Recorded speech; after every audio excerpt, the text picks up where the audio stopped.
Hello, everyone. Come on in. I know many of you are coming in from the auditorium.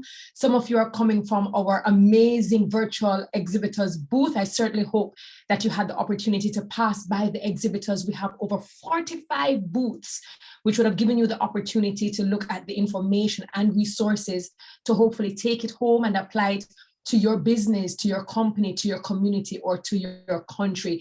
Thank you so very much for sticking and staying with us, for registering for the SDM 2021 Summit presented by the OECS, powered by USAID and Thoughtful Digital Agency. Today has been a fantastic day with exceptional speakers, thought leaders, and attendees reflecting the high standard and caliber that is this summit. We've heard about digital transformation. We spoke about youth innovation, value chains, agribusiness, food security, unlocking finance.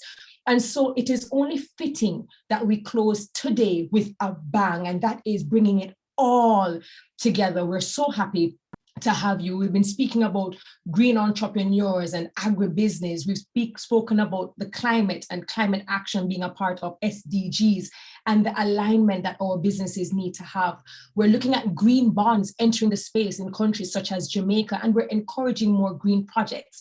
Investors are also more interested in looking at startups and entrepreneurs that are solving not only social issues, but environmental issues. And therefore, this is our final session for this evening, or for tonight, depending on where you are.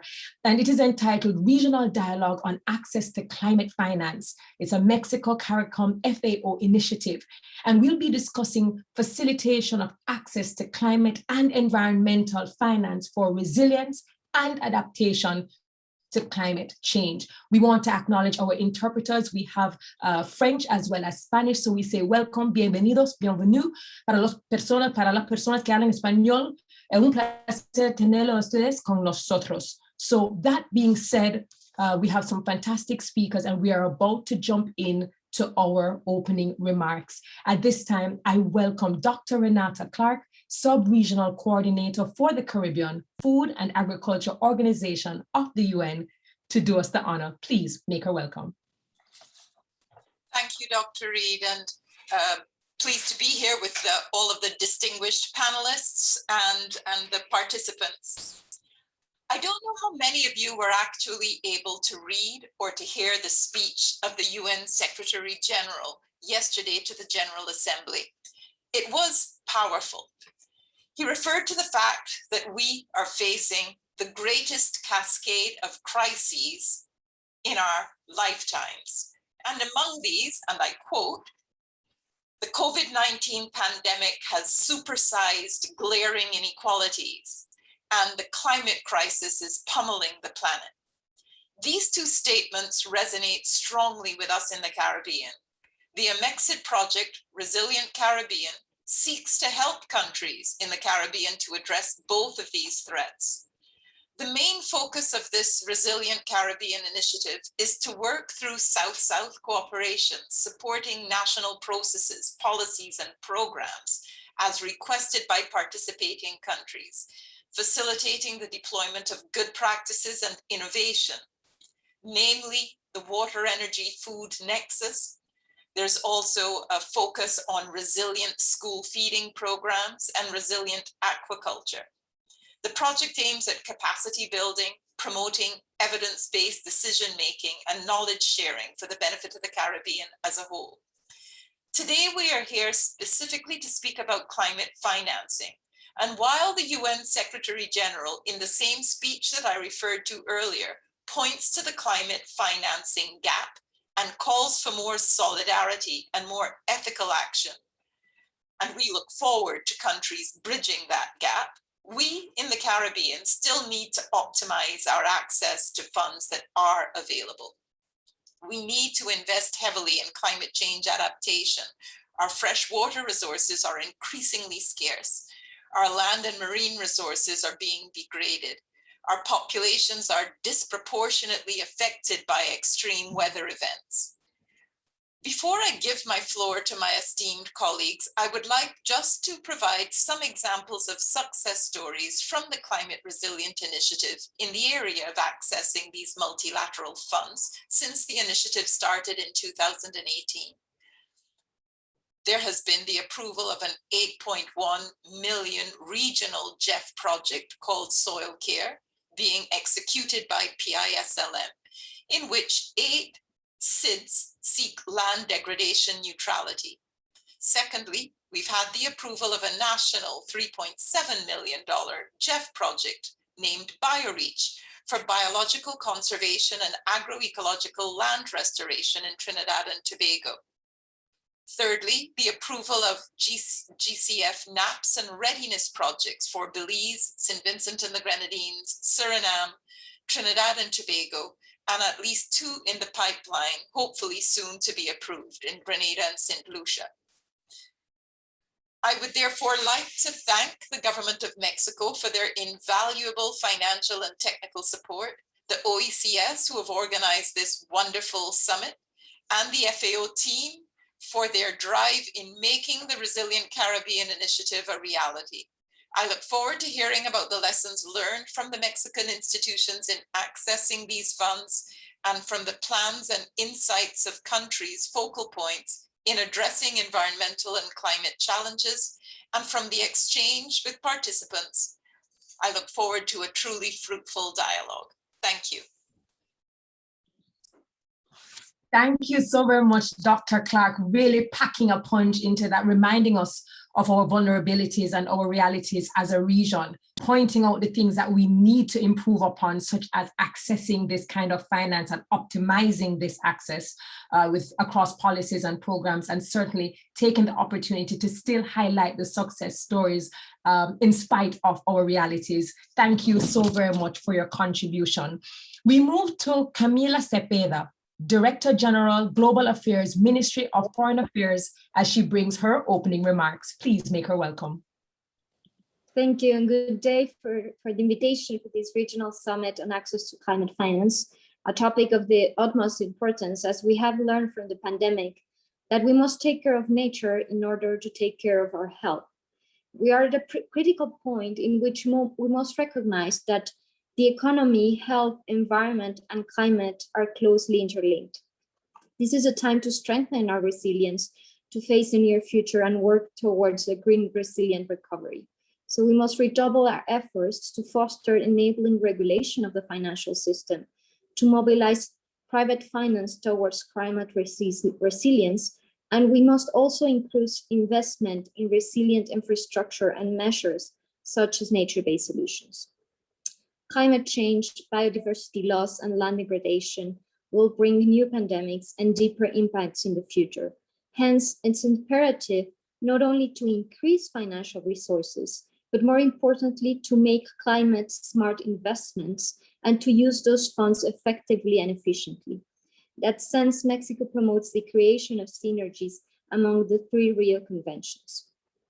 I want to share with you that with the Global Center on Adaptation, we conducted a study on green resilient recovery, and we found that an investment between 3 billion and 13 billion a year in resilient infrastructure in Latin America and the Caribbean would result in 700 billion in net benefits that could be generated by 2030 due to avoided climate impacts. But public investment can only cover about a quarter of that much needed resources. And therefore, the participation of the private sector is essential, which unfortunately has still a low presence in the region. So in that sense, it's important to also strengthen the role of multilateral, regional, and national development banks as catalysts for increased public and private investment and to develop innovative financial tools. Given the complexities of the present context, we view the financing for development process and the Addis Ababa Action Agenda as essential components for a green, inclusive, and sustainable recovery. We also foresee an opportunity through South-South cooperation to build back better, and that's why Mexico has supported the Resilient Caribbean Initiative in order to share knowledge and best practices to learn from each other in the path to recovery. Finally, this past September 18, Mexico hosted a summit of heads of state and government of the Community of Latin American and Caribbean States, CELAC, where we ratified our highest political commitment in the fight against climate change, desertification, pollution, deforestation, deforestation, and biodiversity loss as urgent challenges facing humanity to achieve balance between the economic, social, and environmental needs of present and future generations. And as CELAC, we are calling on developed countries to comply with our financing commitments in all multilateral environmental agreements and underscore the need for improving the quantity, quality, access, foreseeability, and efficacy of climate action financing, increasing resources for adaptation in a manner that maintains a balance with mitigation in the allocation of climate finance and in accordance with the needs and priorities of the developing countries. Okay, thank you very much. Muchísimas gracias. Definitely a point that you made that resonated with me is the fact that we cannot treat climate as if it's something very different or independent, but rather it is interlinked. Nature, climate, health, social, education, they're all interlinked. And I just want to say felicidades, to all the work that Mexico has been doing in terms of being the example, setting the example, and then collaborating to strengthen other territories. I think that is absolutely fantastic. And Mexico is showing that it can actually be the catalyst for many other countries. Thank you for your contribution. At this time, we welcome His Excellency Oscar Esparza Vargas, Ambassador, United Mexican States to the Caribbean. Bienvenido, señor. Gracias. Thank you very much. Good afternoon to you all. Due to the short time we have, I will go directly to my remarks. We highly appreciate the coordination of the AFAO representation in the Caribbean for the organization of this forum within the framework of the initiative Mexico Caricom AFAO cooperation for adaptation and resilience to climate change in the Caribbean at this event, the Summit for the Sustainable Development Movement of the OECS. As you may know, the Mexican Embassy in St. Lucia holds the permanent representation of Mexico to the OECS and is concurrently accredited to 5 other countries: Antigua and Barbuda, Dominica, Grenada, St. Kitts and Nevis, and St. Vincent and the Grenadines. Some regions of Mexico shares the same challenges that the Caribbean does, such as the vulnerability to natural phenomena, which is aggravated as a result of climate change and currently the COVID pandemic.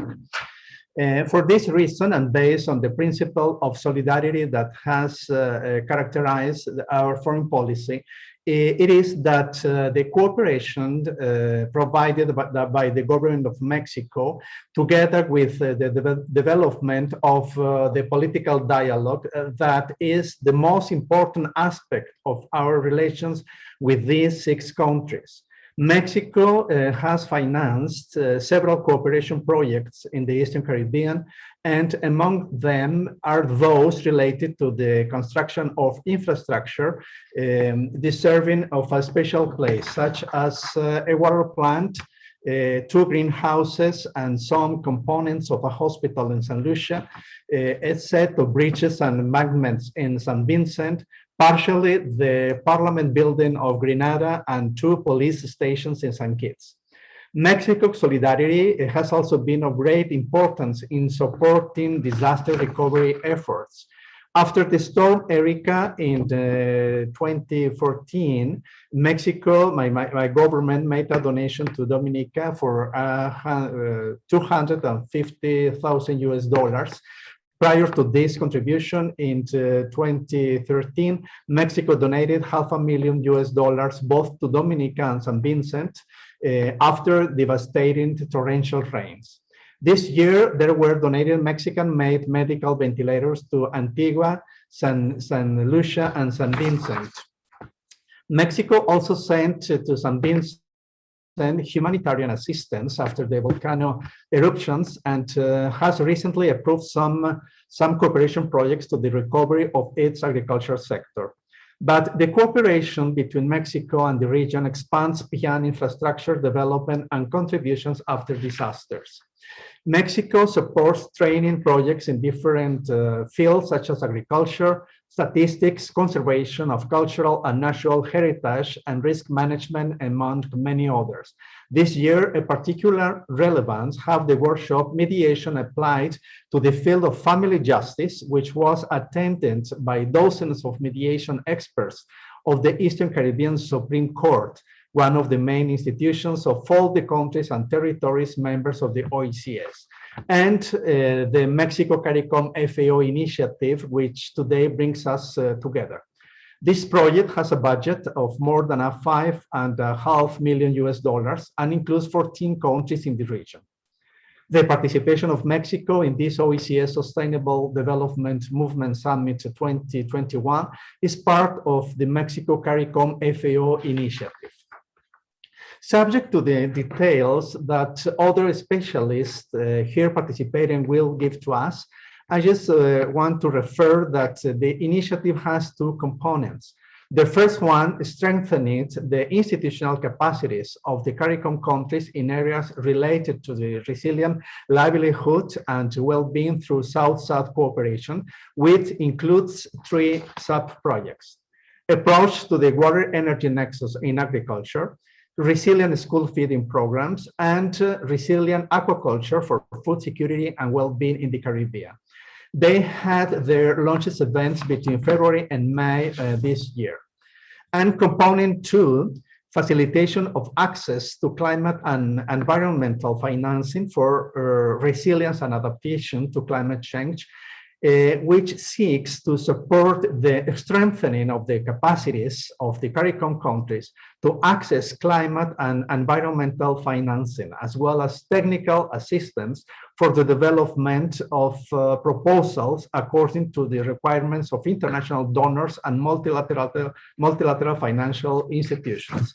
As we have seen at this embassy when operating some projects or cooperation projects, this issue is of particular importance of small Caribbean countries, given the size and the characteristics of their institutions. In relation to the component 2, I would like to highlight one of the most important results obtained so far, which is the technical clearance of the regional project Caribbean Small Island Developing States Multicultural Soil Management Initiative for Integrated Landscape Restoration and Sustainable Food Systems. We consider that it is important to share with you all this information at this forum to continue scaling our initiative and generating ever greater results, taking into account that the contribution we are able to make for the financing of a resilient Caribbean represent a great effort, especially now when that the economic consequences of the pandemic have us all. I would like to conclude by stressing that the deployment of these important cooperation actions, together with the strengthening of political dialogue and support in Mexico in regional forums such as CELAC, whose, as Camila said, the summit just took place in the past weekend in Mexico City, has consolidated Mexico's role as a reliable partner and regional leader. I am very satisfied that my government could contribute to this important OECS forum, and I hope that the funds delivered will be best used to achieve its objectives. Thank you very much. Muchas gracias, Senor. You know, what a wonderful, not just a wonderful initiative, but many initiatives that Mexico has been a part of. You know, the theme for the SDM is still one Caribbean, there to stand together. And as I listened to the ambassador, what he highlighted was the importance of assisting, contributing, cooperating, collaborating, having healthy exchange with other territories, and fostering meaningful partnerships and relationships. And we couldn't do it if Mexico didn't have the vision, the alignment, the strategy, and the execution. So thank you so very much, Your Excellency. And closing out the opening remarks segment, I invite Sean Ball, Program Manager, Agricultural and Agro-Industrial Development, Caricom Secretariat. Please make him welcome. Thank you, Dr. Carell. And I'd like to say evening to fellow panelists and also the audience. As Ambassador said, with the interest of time, I'll go straight into the presentation. I'd like to start by just stating something. For us in the Caribbean, climate change is a reality. The impact of same affects every single member state within the Caribbean. And I think it's timely that we're having this webinar for two main reasons. One, as we speak at the UN, we're discussing the food systems, how it is that we improve the food systems across the world. And secondly, we're 2 weeks out from the Caribbean Week of Agriculture, which two of the major pillars that we're looking at has to do with climate change and climate financing. And it's no coincidence that at our regional food systems dialogue, there are three main themes. One, food security, climate resilience, and two, funding and financing. And I'll get into the financing part because it was a section that generated the most enthusiasm and participation from the over 600 persons who participated. And emerging from that, our Caricom member states and regional organizations have now and long, I should say, recognized the benefits of a transformed food system that focuses on climate change, increased incomes, improved livelihood, job creation, and improvement in human and environmental health. Member states have also long advocated for the need for fair and predictable access to financing to address challenges and implement the necessary solutions. Transforming the way we access financing and ultimately our food systems will require significant partnership, greater public financing, as well as private capital. And also equally partnership with our international and regional organizations. Caricom member states acknowledge that unlocking greater climate investment towards a sustainable food system will require policy reform, public support, and to encourage investment in regional food production, including both agriculture and blue food, and also target healthy food through incentives and the regulation, as well as creation of new financing instruments that will foster an inclusive model of investment. I want to close with the suggestions that member states have gone into the regional food systems dialogue at the UN, and ultimately dealing with access to finance, and in more particular, access dealing with climate financing. And one is looking at the creation of a sustainable agricultural finances facility, similar to the one that is in Brazil. Two, implementing mechanisms that provide equitable access to financing, resources for investment along the value chain to include women, youth, and the underserved population. And finally, encouraging greater private sector investment in sustainable food system through blended finance that deals with the risking mechanism and support to emerging technology for small farmers and small industries that deals with power, hydroponics, aquaponics, and climate smart greenhouses. I want to close by just expressing the Secretariat's support and appreciation to both the FAO and the government of Mexico with the projects that they have been implemented within the region. We are seeing the benefits. I've seen firsthand knowledge, and certainly this is the start of a partnership that will benefit the region and continue the cooperation between both the government of Mexico, FAO, and the Caricom region. Thank you much. Thank you so very much, Sean. You came pointed, you knew your points, you delivered very well. When I listened to you, I thought about the P's, and that is how I wrote them down. In order to unlock this type of finance, green finance, environmental finance, we look at partnership, private capital, policy reform. It's layered, an ecosystem, and we must tackle all of them at the same time. Thank you so much to all of our speakers for our opening session, as we basically set the tone for what our discussion, our panelists will be talking about. To all of our attendees, Trinidad and Tobago, Jamaica, Nigeria, Belize, and all the other countries, I see you dropping your countries there in the chat. Welcome. So we've heard about Mexico, and we've heard about their contribution and how they're a catalyst and how they've formed these initiatives and they've contributed to various territories as it relates to climate finance or green finance. And so we've heard about Mexico Caricom FAO initiative, but we certainly would love to hear some more. Therefore, at this time, I'd like to invite Jacinto Buenfield, Policy Officer, Environment and Climate Change and Culture Organization of the UN, to stage. Please make it come. Thank you very much, and good evening to everyone. It's a pleasure to be here, and thank you for these great remarks. So I'll try to be brief and to give the space to our guests of honor from the National Designated Authorities, Jeff Focal Points, and also from the Jeff and the GCF who are here. So let me start the presentation by talking a little bit about what is this Mexico Caricom FAO initiative, Cooperation for Climate Change Adaptation and Resilience in the Caribbean. A lot has been said already, so let me just give you a bit more detail. We call it the Resilient Caribbean Initiative for short. So the aim of the initiative is to support most vulnerable populations in the Caribbean to face the challenges of basically global shocks that we're seeing in our times.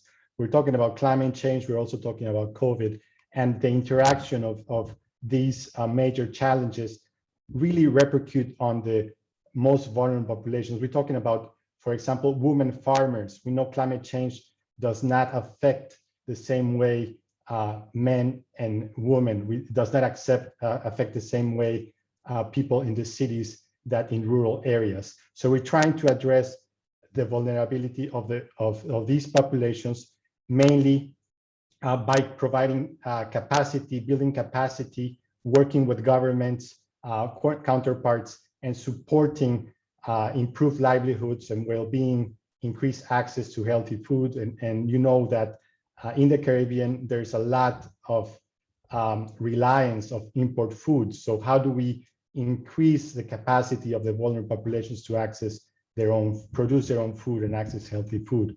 And also, while we're doing that, how do we improve the management of natural resources and increase the capacity to address climate change and other global shocks as COVID?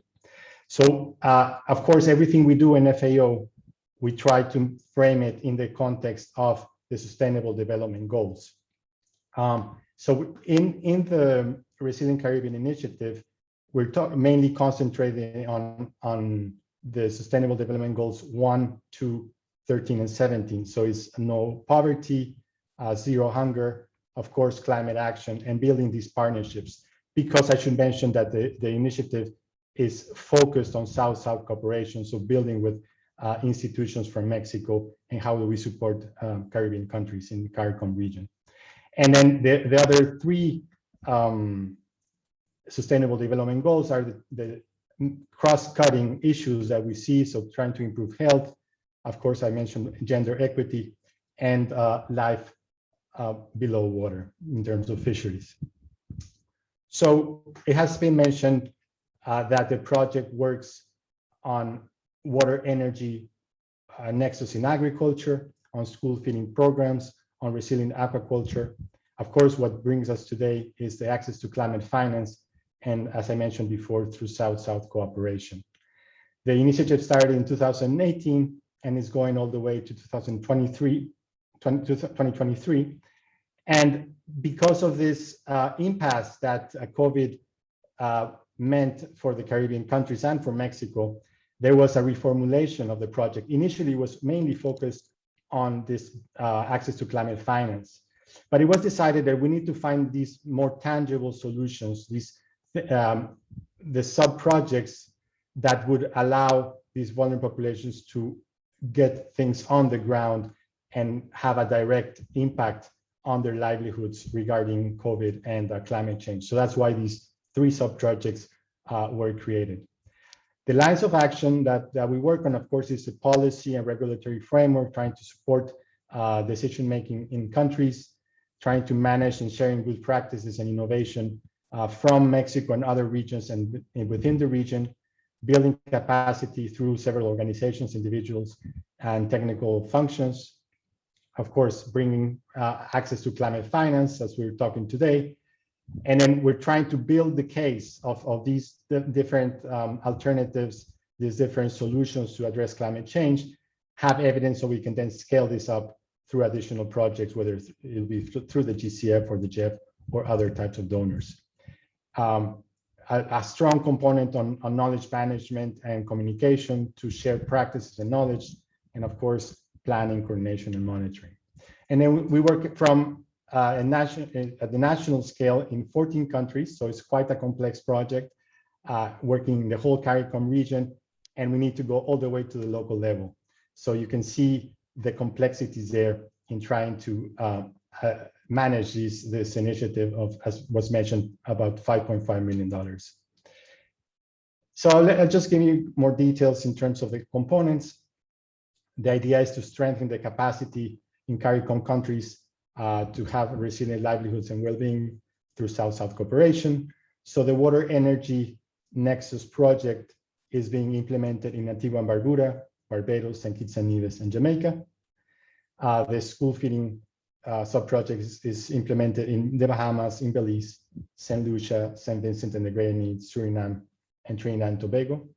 And the resilient aquaculture sub-project is being implemented in Dominica, Grenada, St. Kitts and Nevis, and Trinidad and Tobago. Our partners, of course, are ministries of agriculture, fisheries, and when it applies to economy, ministries and other ministries that have been now starting to really tackle climate change and putting as part of their core functions. In terms of school feeding, for example, we work with the Ministry of Education and also of Health. And we have some partnerships through the regional initiatives like CRFM, the Regional Fisheries Mechanism, and of course, Caricom as our main partner. And we're talking today about component 2, which is the access into climate finance. We started in 2018, and the idea is to build capacities in the country so they can access climate finance from mainly JEF and GCF funds, but not only in developing proposals, but also that little by little we have additional capacity within these countries. For example, the GCF is very strong on direct access entities, and we have invited some entities so they can learn how to increase their support to this access into finance. So at the beginning in 2018, and like I mentioned before, the main focus was on this supporting access to finance. So a lot of proposals were developed. We have already seen some very good results, and we continue following up on those. And the focus from 2021 is going to be mainly on Grenada and Jamaica in developing from concept notes all the way to full funding proposals to the GCF. And finally, in terms of monitoring, evaluation, project management, and knowledge sharing, that's our main South-South cooperation.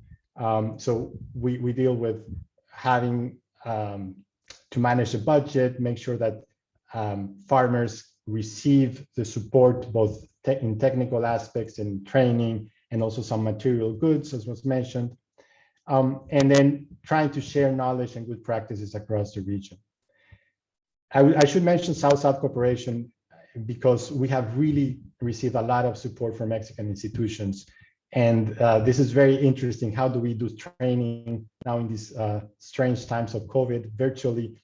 And we're actually developing some very interesting training events for the resilient aquaculture sub-projects. We will definitely share those with you. And then we will keep working through the South-South cooperation with the Mexican partners and throughout the Caricom region. So I think that's about enough for details. I would like to thank you for the time.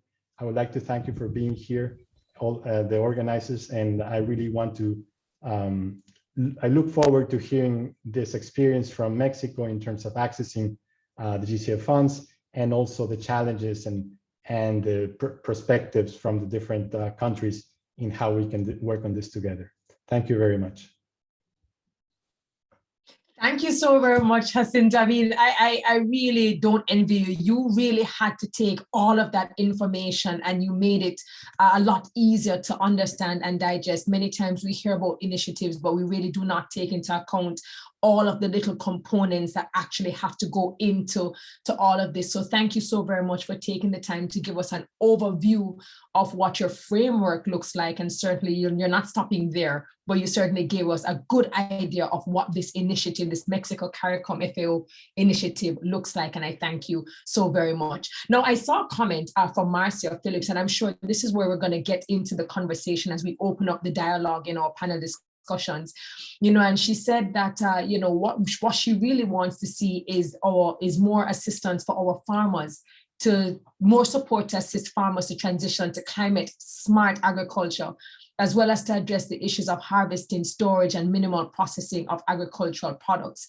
And certainly over a period of time, we will have the implementation of policies across the region, especially when it comes to procurement. We spend a lot of money importing stuff when we can make them here. So I know we're going to break out into those conversations. And so we close out our opening remarks, we close out our overview, and now we get into the meat of the matter. I have some fantastic persons here who are going to speak about the challenges, constraints, and lessons learned in accessing climate and environmental finance. So for those of you who might be listening, get your paper, get your pen, because this is going to be very, very important.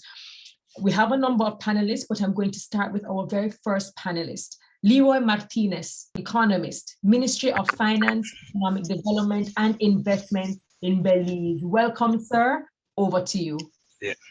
Yeah, thank you very much and good evening. Okay, so today I will be focusing on the National Adaptation Plan, also known as NAP, and I will also be presenting on our engagement with the FAO.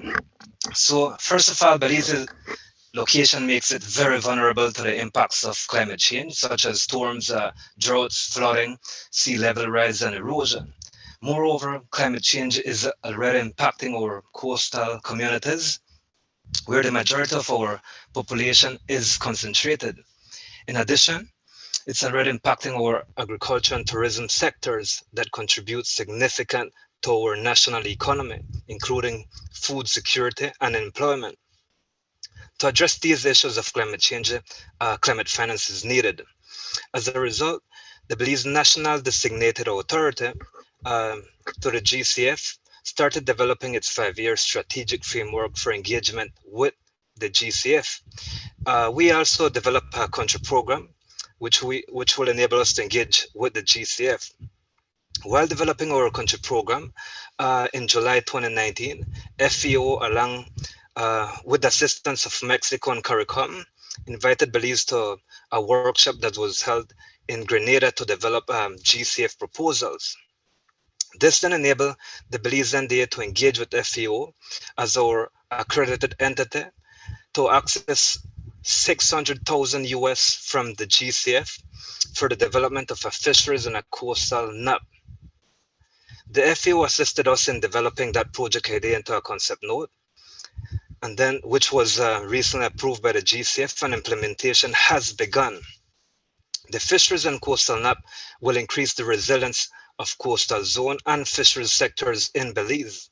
Further, with FAO as our accredited entity, we were able to overcome challenges such as project development, since we were having difficulties in accessing the $3 million US that the GCF provides to developing countries. Currently, the National Designated Authority of Belize has submitted an additional water NAP of $900,000 to access funding from the GCF, which will be approved shortly. In addition, the ND is developing a national adaptation plan for the tourism, agriculture, forestry, and health sectors with the support of the GCF and our first accredited entity, the Protected Areas Conservation Trust, known as PAC. Thanks to the FU initiative, along with Mexico and Caricom, Belize will soon have NAPs for 7 sectors, which will be, all of them will be interconnected. This will further allow Belize to access funding to implement adaptation activities and to adapt to the climate change impacts. Thank you very much. All right, thank you so very much, Mr. Martinez. We really do appreciate how you are able to give us a very good idea of your vulnerability and how this initiative will help Belize turn around in terms of some of its industries and spheres. Thank you so very much for that. We're still in challenges, constraints, and lessons learned in accessing climate and environmental finance. We now speak with Kelvin George, Director, Department of Economic and Technical Cooperation from Grenada. Welcome.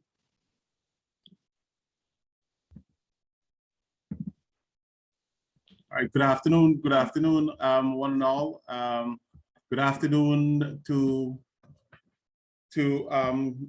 Excellency Oscar Vegas, Dr. Terry Reid, FAO officials, and panelists and attendees.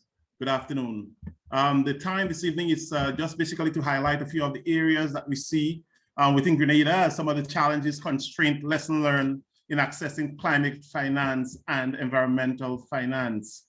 This presentation will look at 5 areas: the background, projects, successes, challenges and constraints, and lesson learned and recommendations.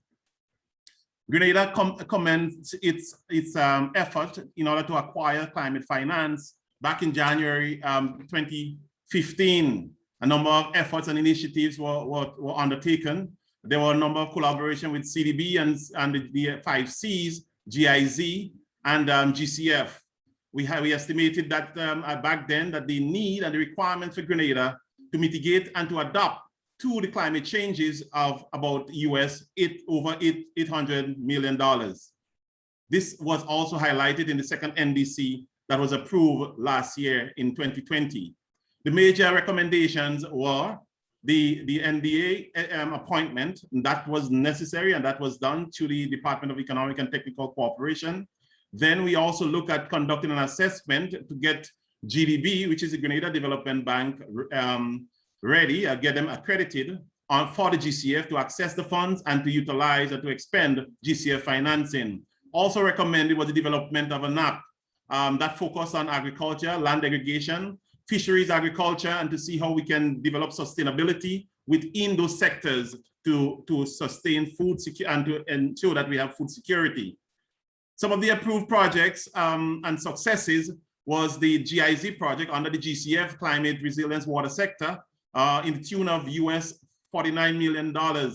Then we also have regional projects like the NDA institutionalization, which in the Ministry of Finance, Climate Smart City, currently under the PPF, we utilize the NYU in order to do an analysis to develop the gap and pre-feasibility study that is relevant for us to look at how best we can adapt to climate changes in the lowland areas. Then we had a 5C readiness where capacity was emphasized necessary in order for us to develop the potential and the capacity within the Ministry of Finance in order to access climate finance. Then we look at the macroeconomics position, because we realize that a lot of the analytics that is done in order for the approval of projects are based on GDP. So I wanted to take a kind of overview as to our GDP position throughout the OECS, throughout the Eastern Caribbean, and also looking at internationally to see what is happening. On the international front, the projection for global growth in 2021 is about 6%. Due to the new COVID strain, we are seeing currently some supply and demand shocks, and where we get a reduction in the actual growth that we anticipated. So COVID-19 by itself is impacting our ability to actually access financing. Then we look at regionally, what we anticipate is that an average decline in real GDP growth rate for ECCU countries in 2020 was 14%. In 2020, we also Caricom average real growth GDP decline by 7.7%. So we've seen that there is, although we anticipate growth, but remember, if the country does not have the capacity to invest locally, then it makes it difficult for us to access any form of external financing, both at the multilateral and bilateral level. We look at some of the changes. Why climate finance? Because we understand a lot of the changes are happening in our environment. So the question is why? And some of the things that we saw that will actually impact both the agricultural sector, the tourism sector, and livelihood as a whole within Grenada. We look at the temperature rise, the potential temperature rise of 1.98 Fahrenheit, so 1.1 degrees Celsius from 1901 to 2020. So we actually seen that the temperature is rising. So the impact of those things, we're going to have some increase in sea level, and we're looking at an average of 1.7%. So those things, based on those statistics, that give us the indication that if we do not get the requisite financing to develop adaptive intervention and mitigations, and also transform the way that we do things, then we will definitely suffer as a small island developing state. In our effort over the several years to access financing, these are some of the challenges and mitigations, and also lessons learned are also incorporated. We look at COVID-19 and the impact it has on GDP.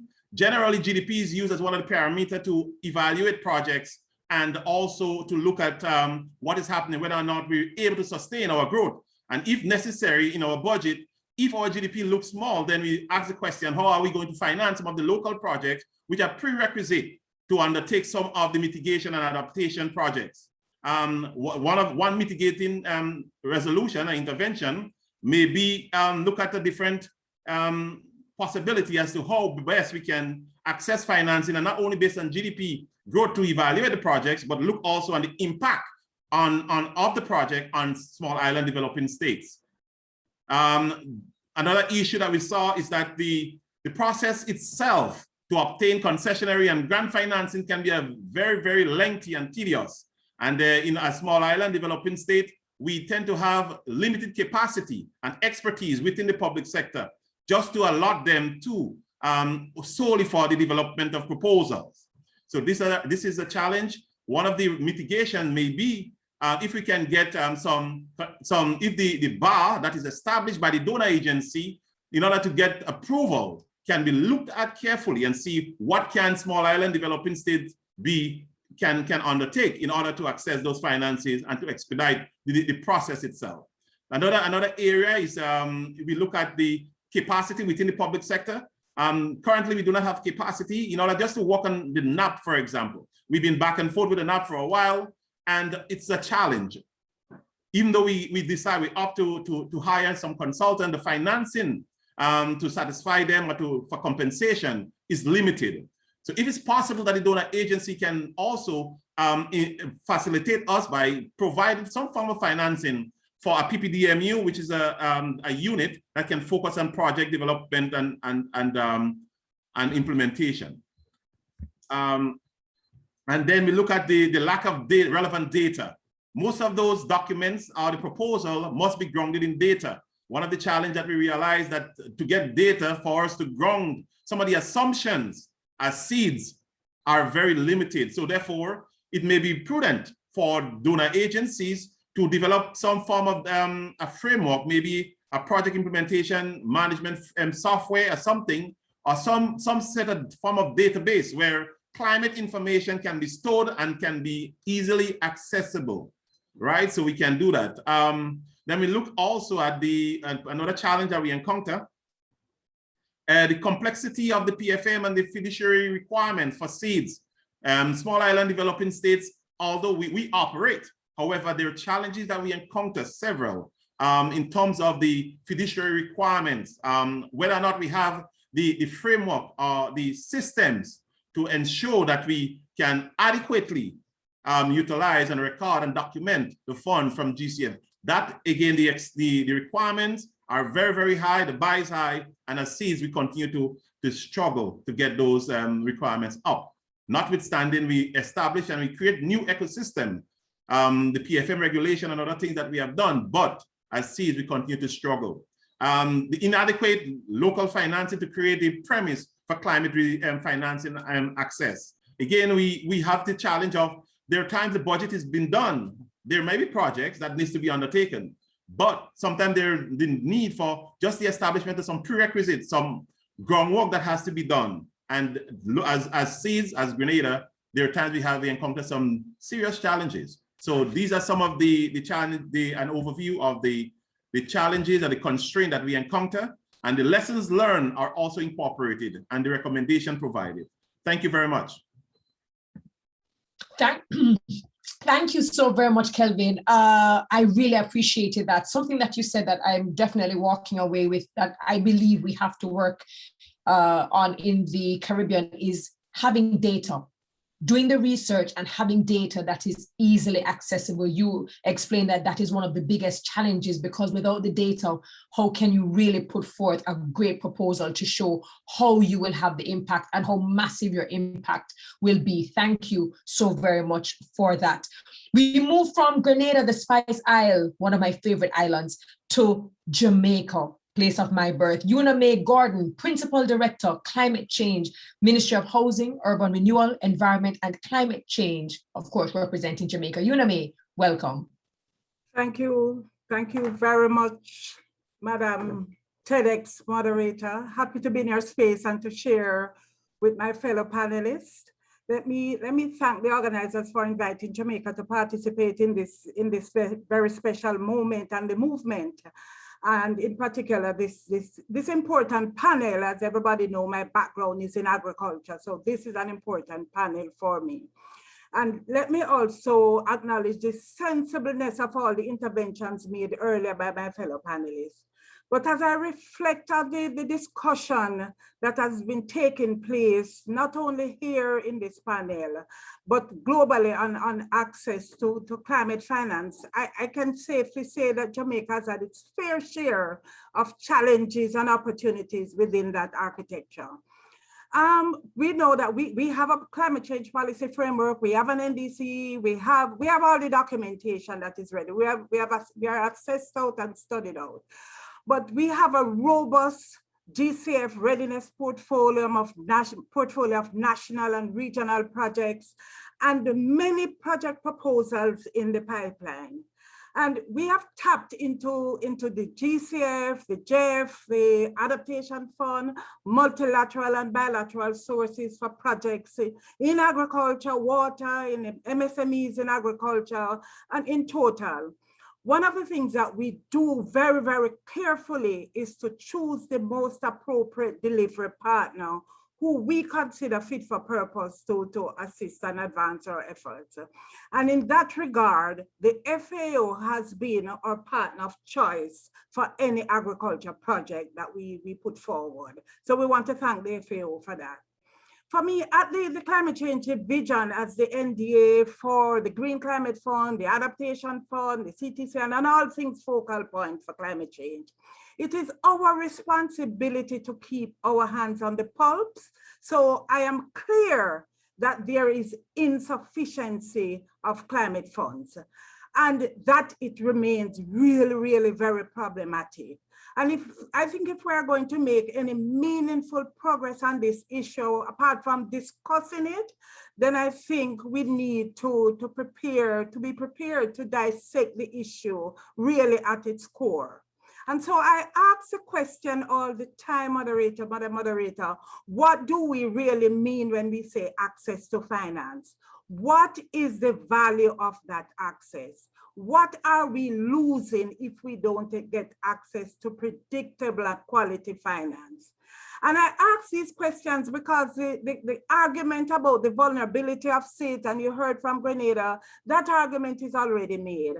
The problem that we have to address that result from the impact of climate change is already well known. So I don't need to repeat those. So in Jamaica, here in Jamaica, we have crafted a very, very simple climate finance strategy that has 4 main points, which I'll share with you. And this is what we use to access finance and to enable us to systematically remove the barriers and challenges that we face. All 4 of them is tied up in our capacity issue. both at the political level, but more so at a technical level. And I'll share them with you. They're tied up in our capacity to plan for climate finance, our capacity to access the available finance, our capacity to deliver the finance when we get it and to monitor what we do with it, and our capacity to report and verify its use.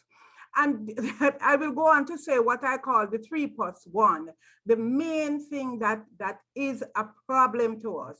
It is extremely difficult to plan for access when access modalities are not harmonized and surely really not fit for purpose.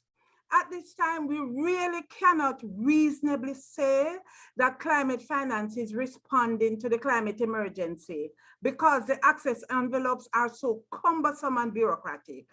The elapsed time between identification and allocation may be years and another set of years before disbursement. These are challenges that we face.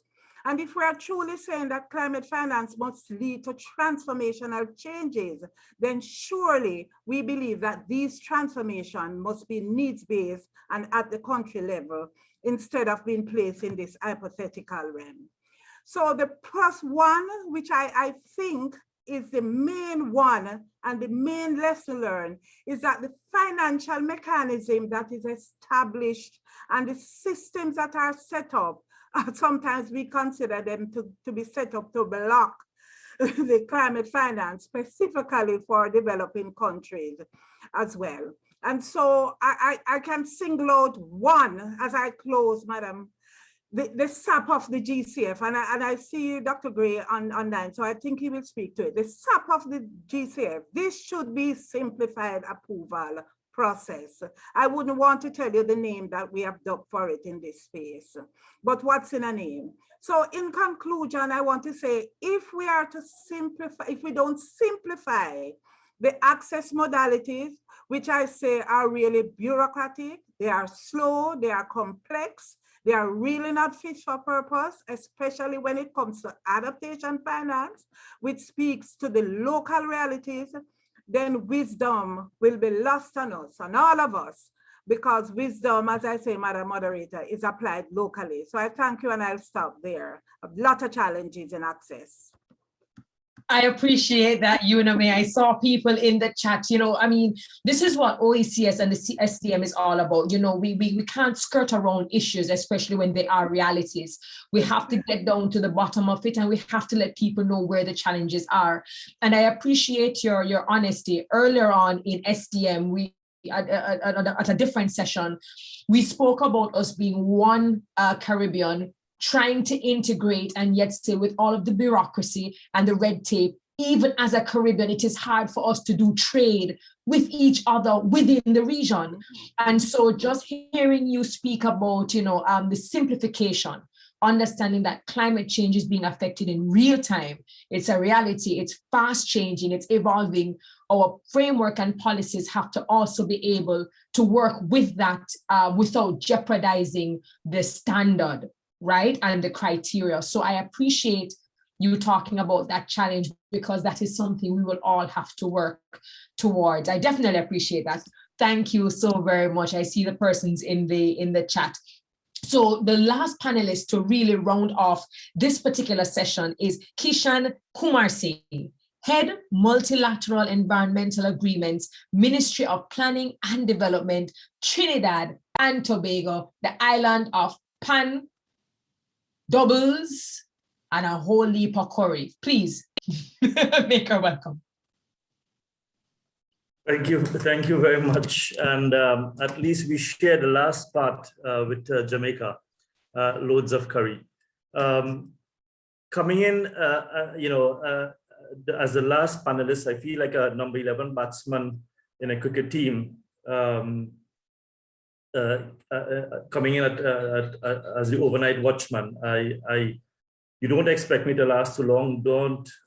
So don't expect me to have a lengthy presentation, nor do I expect to remain any longer than what more can be said in terms of, I think Uname accurately and adequately summed up what most of what I would have said, but I sort of narrowed my presentation. If I can have the slide shared, I narrowed my presentation basically to look at the challenges. It's 9 slides, so I will not be focusing on most of them. It's just for completeness. And first off, I want to give credit to the slides credit to Ms. Danielle Sukram, our GCF point person here now in Trinidad and Tobago. Next slide.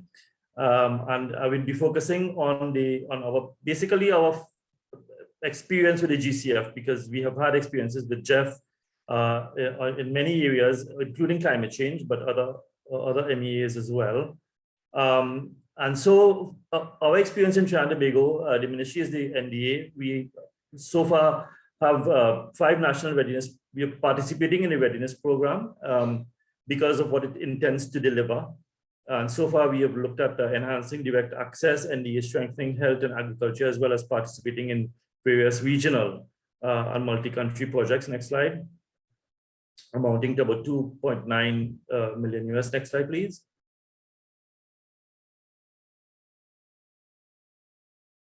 And we all know again, but just to repeat for completeness, what the readiness program is intended to support and provide. And basically, it provides grants and technical assistance. The main focus, and this is why I put it in bold and in italics, is building countries' long-term capacity to translate national climate change plans into a pipeline of transformative mitigation and adaptation projects that could attract GCF and other sources of climate finance. And I put that there for emphasis because I'll come back to it later. Next slide, please. And of course, they provide 1 million per year for readiness activities and a one-time allocation of 3 million US for national adaptation plans or planning processes. Next slide. And the reason why I'm highlighting these is because I will come back to them in terms of the potential challenges that they can actually pose for countries.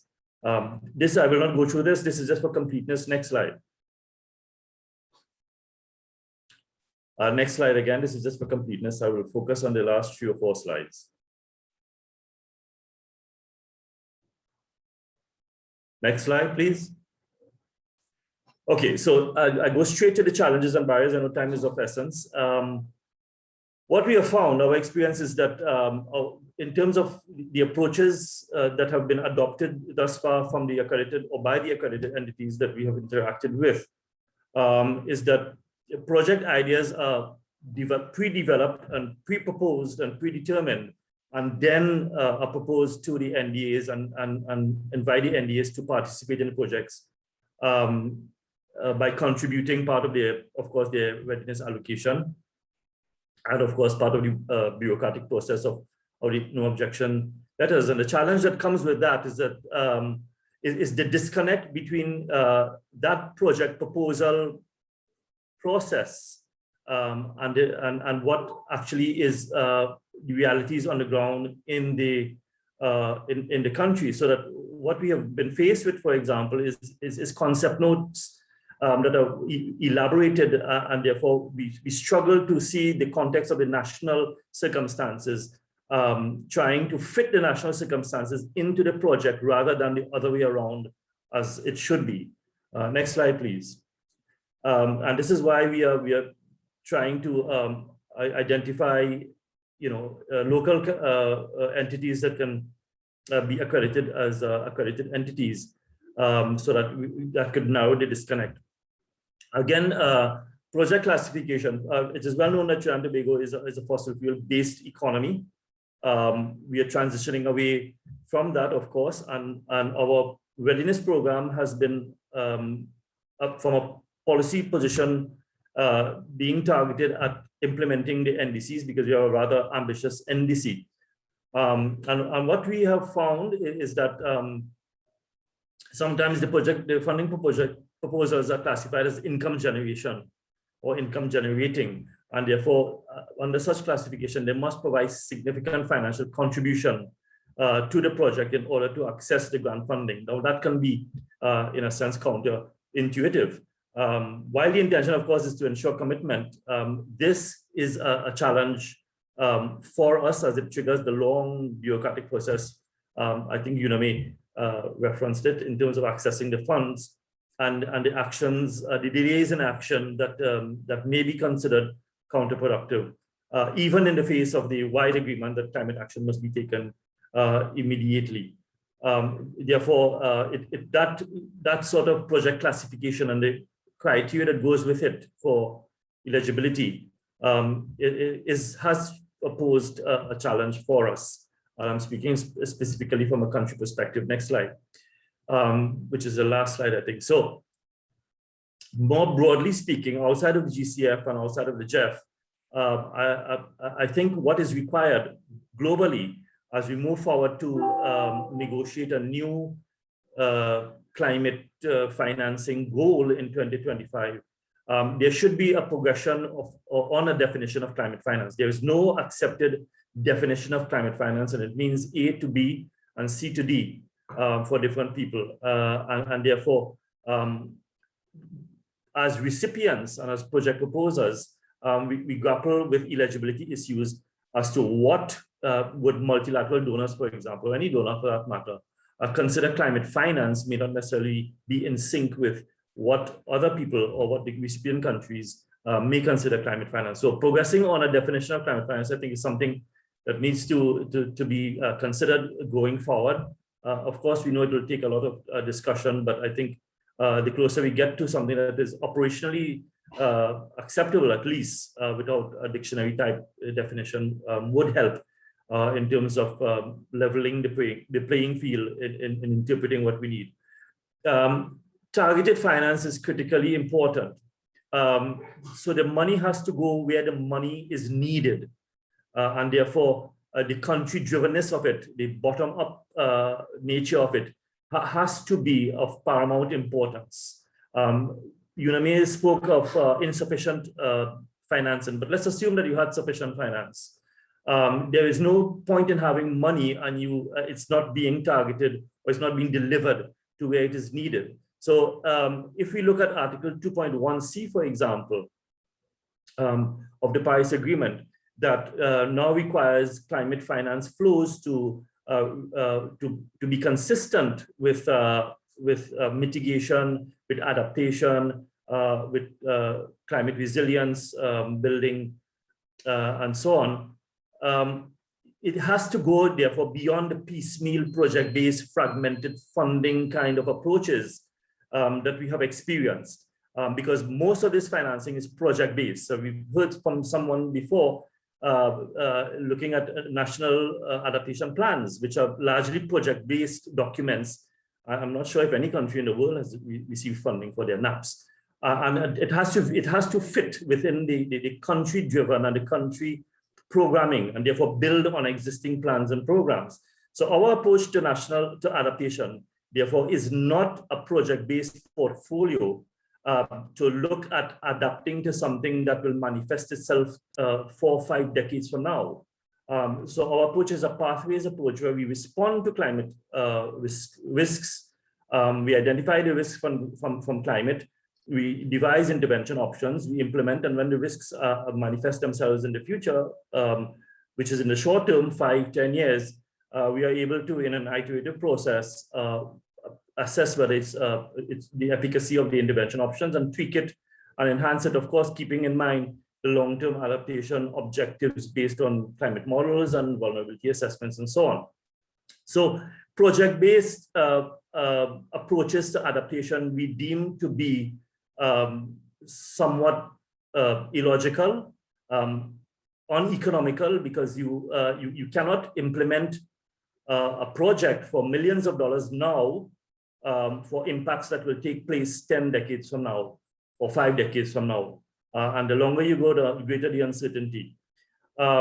Similarly, on long-term strategies, that is our long-term strategy, for example, is a continuous deviation from baseline towards net zero or carbon neutrality.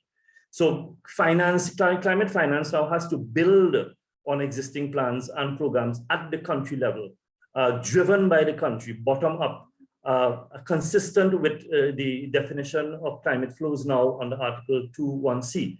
And to do that, all donors must therefore align their processes and procedures towards that objective. Because there are some funds that will tell you ABC, there are another set of funds that will tell you different, and we've had experiences, for example, while implementing projects, the rules change while the projects are being implemented. Reporting requirements change as you go along, and it has everyone on the ground in a continuous tailspin, trying to figure out what has been happening, or what is happening and what is required. So that streamlining and alignment of donors for climate financing is a critical part of accessibility. And I think May again spoke to simplified access procedures. I think that has to be across all donors. There has to be a meeting of the minds with donors to allow accessibility for those vulnerable countries, such as small island states, to access finance based on a country-driven demand. So it has to be demand-driven.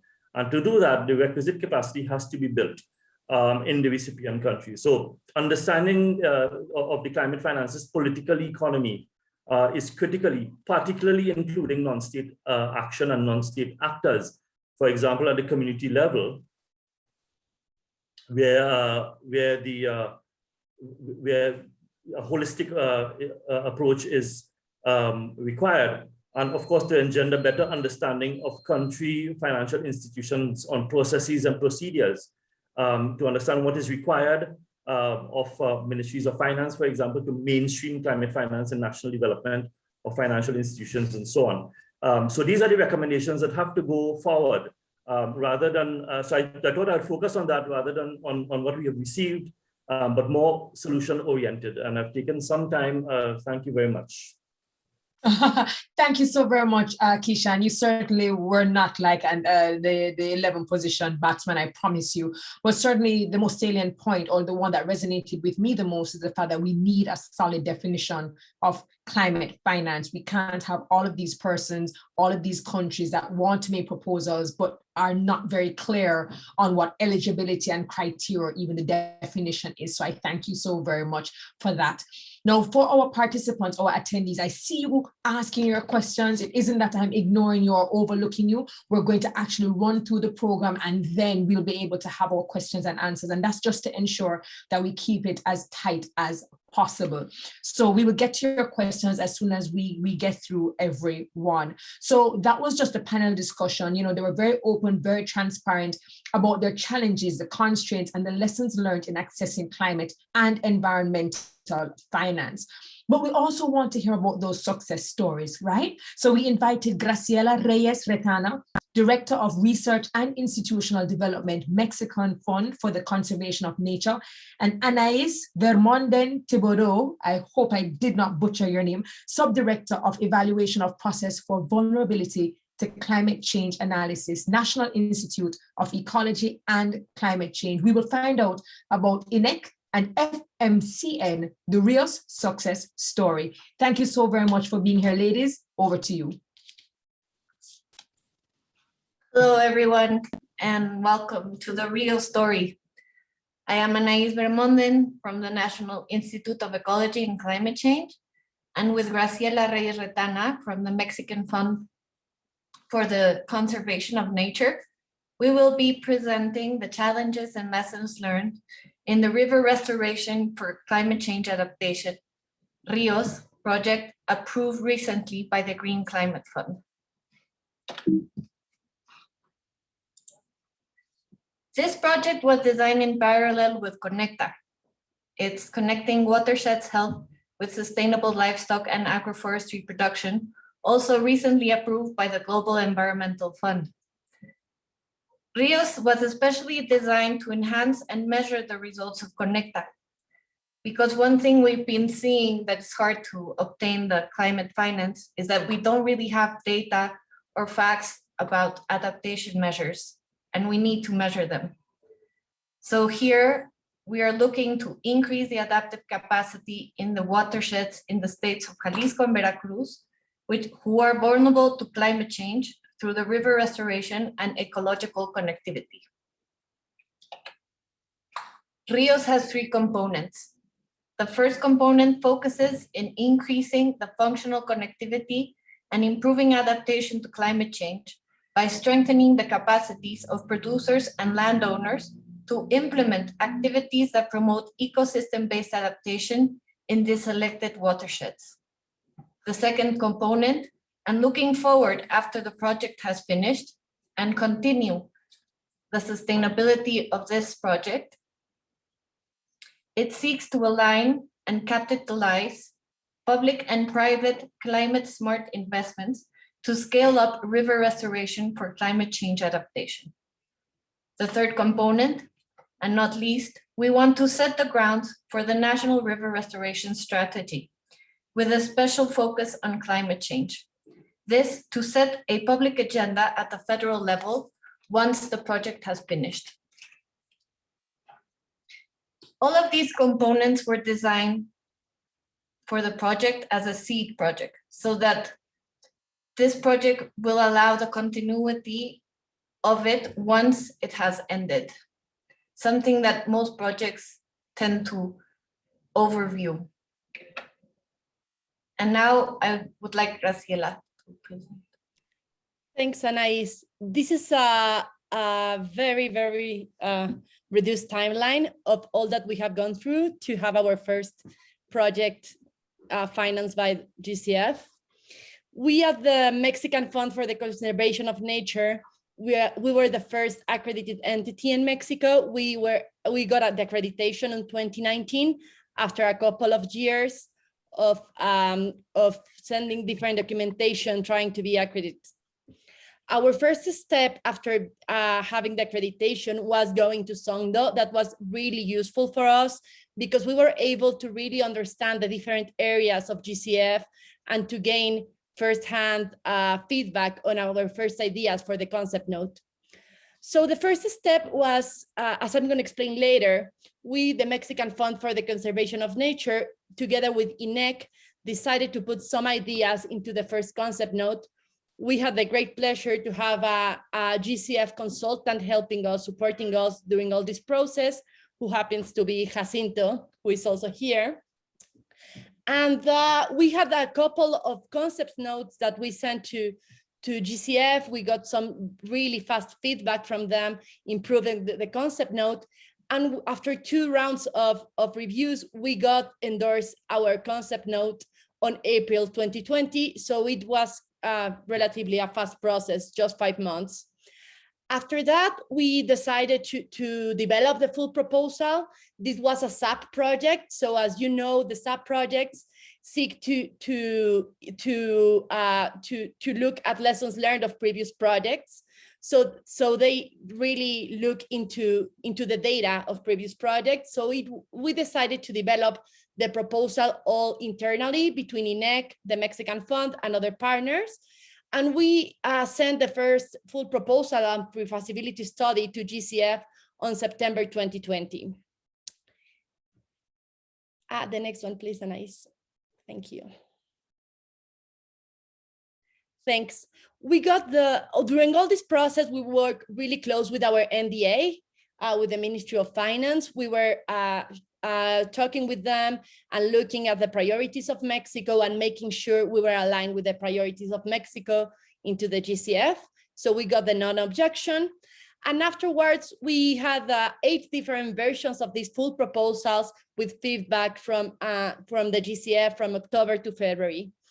After that, we got the green light to go into the March 2021 board.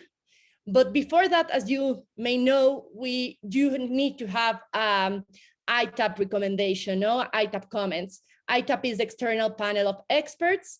So in January, we had the first call with ITAP to have some feedback on the full proposal, on our 8th version of the full proposal. And Anais is going to explain you a little bit more about that, on what would we like to know 2 years ago when we started developing the proposal that we knew just a couple of months before going to the board.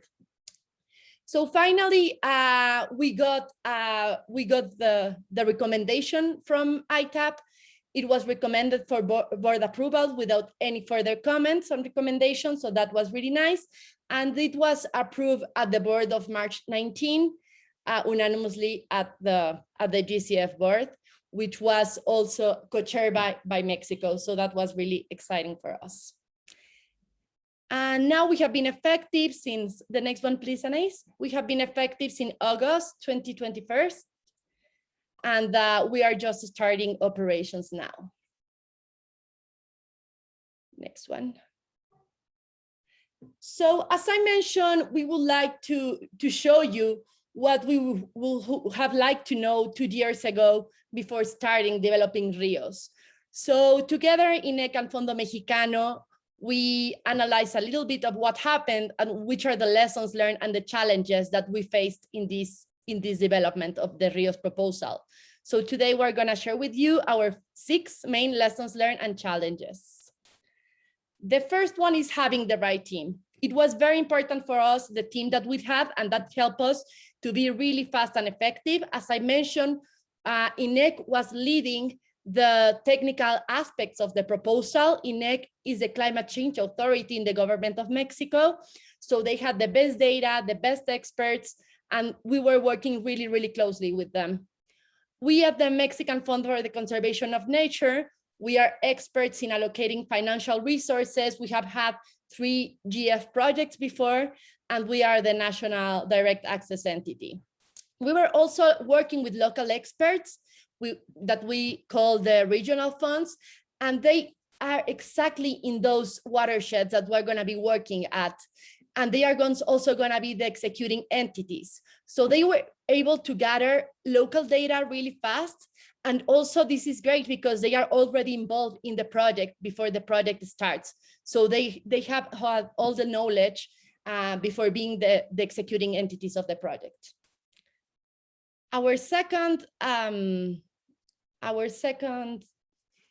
The challenge is, this is for Anais.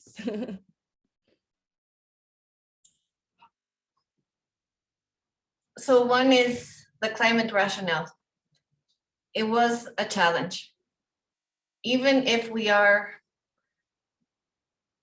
experts in climate change, even if we have an Institute of Climate Change, it was impressive when we met with ITAP. We were very secure, very sure of what we were presenting as national information on climate change, to then come realize that we weren't really presenting the data that they were expecting us to present. So I would say it's very hard. The quantity and quality of data that the Green Climate Fund expects in these proposals, and especially if the proposal is for adaptation, because adaptation proposals need to respond directly to the climate change challenges.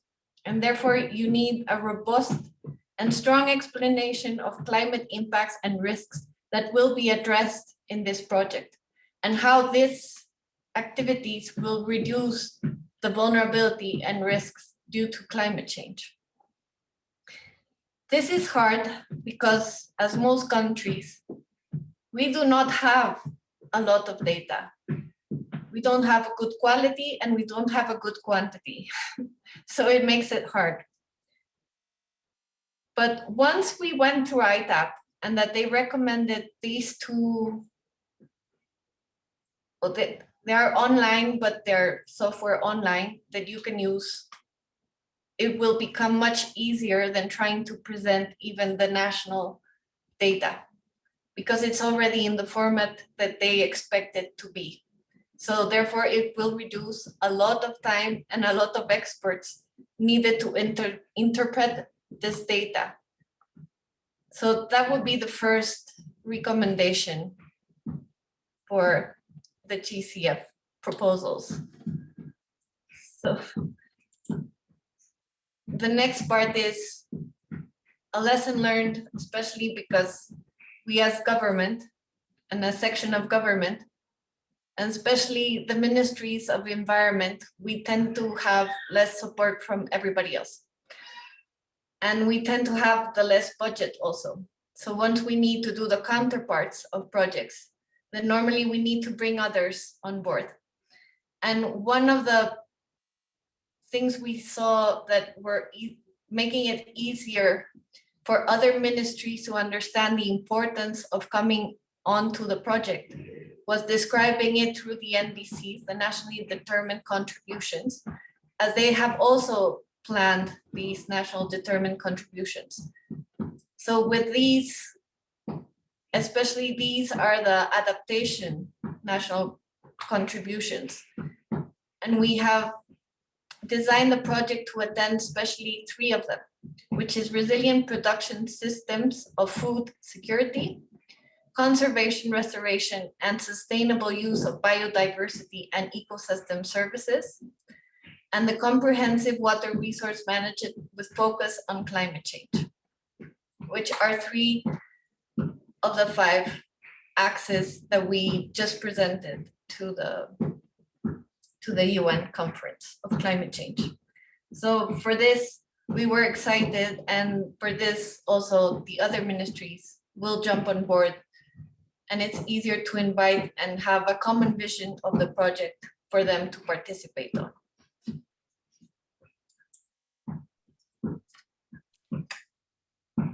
Our next lesson learned was to develop the full proposal, all of it in-house.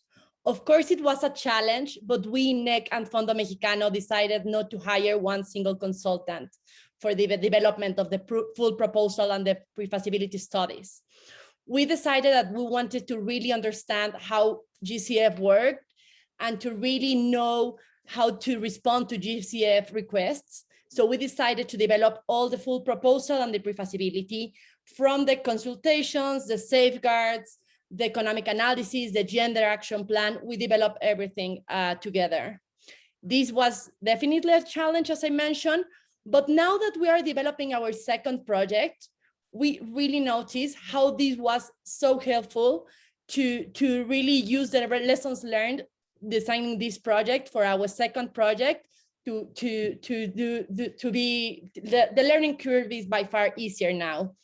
So this is really a recommendation that we will give you, because we were directly answering the questions of GCF, sitting in the table with GCF experts and really understanding all the requirements. What do they mean?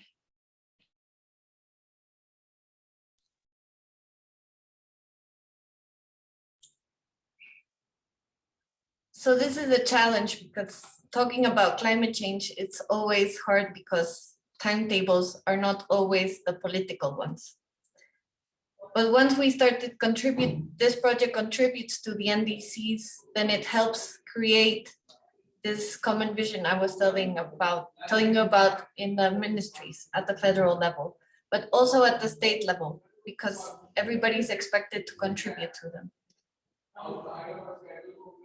Also, since I mentioned before, we designed this to be a seed project, and we also wanted to generate data and to better support the nature-based solution and ecosystem-based adaptation measures that we lack data to support, to either go for international funding or to talk to other ministries about the importance of these 2 measures for climate change, both for mitigation, but also most importantly in our region for adaptation. This project also allows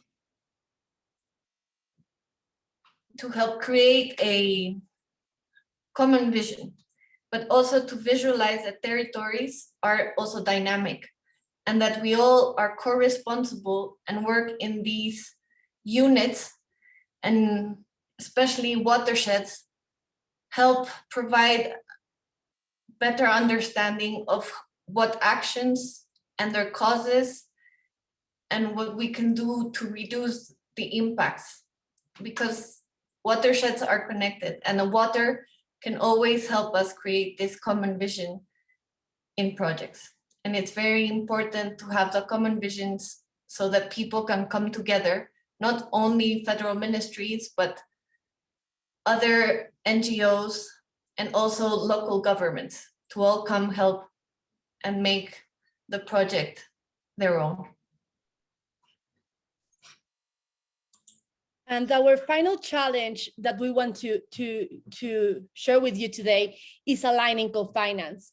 Of course, it was a great opportunity for us, but it was also a challenge how to align GEF and GCF funding, because both type of financial donors have very different objectives and very different requirements.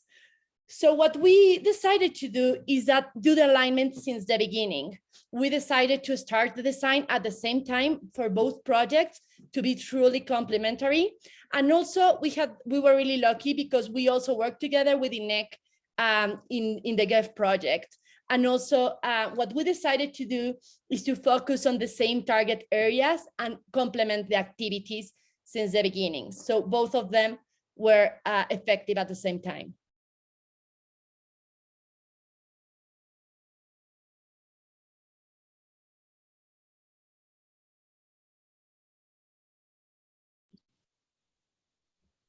So that's it. Thank you very much. Thank you so very much. Thank you so very much, Anais and Graciela. Felicidades, congratulations on getting getting the approval and certainly sharing with us the lessons that even you had to learn, even though you were successful in that. Congratulations, and I wish you guys all the best. So closing out, we've had so many different sessions, but closing out, we want to know now about the tips on accessing GEF and GCF funds. So we've heard from the NDAs, we've heard about the different challenges and constraints. So how about we get our pens out, our papers, our tablets, because now we want to find out the tips on accessing GEF and GCF funds. And we have two amazing panelists who will assist us in this particular session. We welcome Orville Gray, Regional Manager, Caribbean Green Climate Fund, and afterwards we'll hear from Sarah Wyatt, Environmental Specialist, Global Environmental Facility, GEF. Please make them welcome.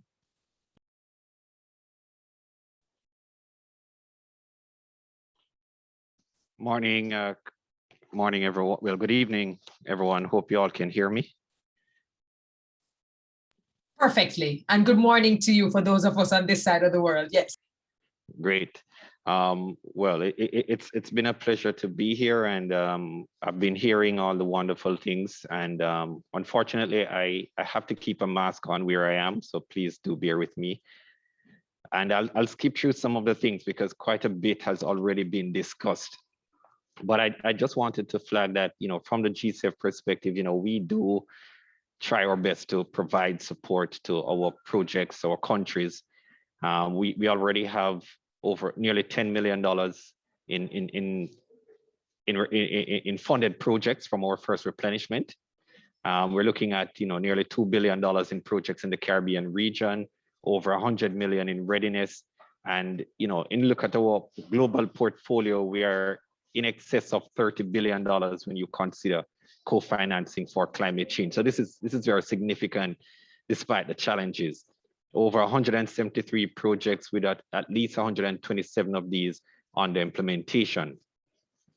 But to zero in on the conversation and where we are, I think one of the key areas to look at is in terms of our results areas, what's the focus, and trying to understand how GCF fits into this. So, we look at two core areas, mitigation and adaptation, but in terms of the mitigation component, how can we shift to a low emission sustainable development pathway?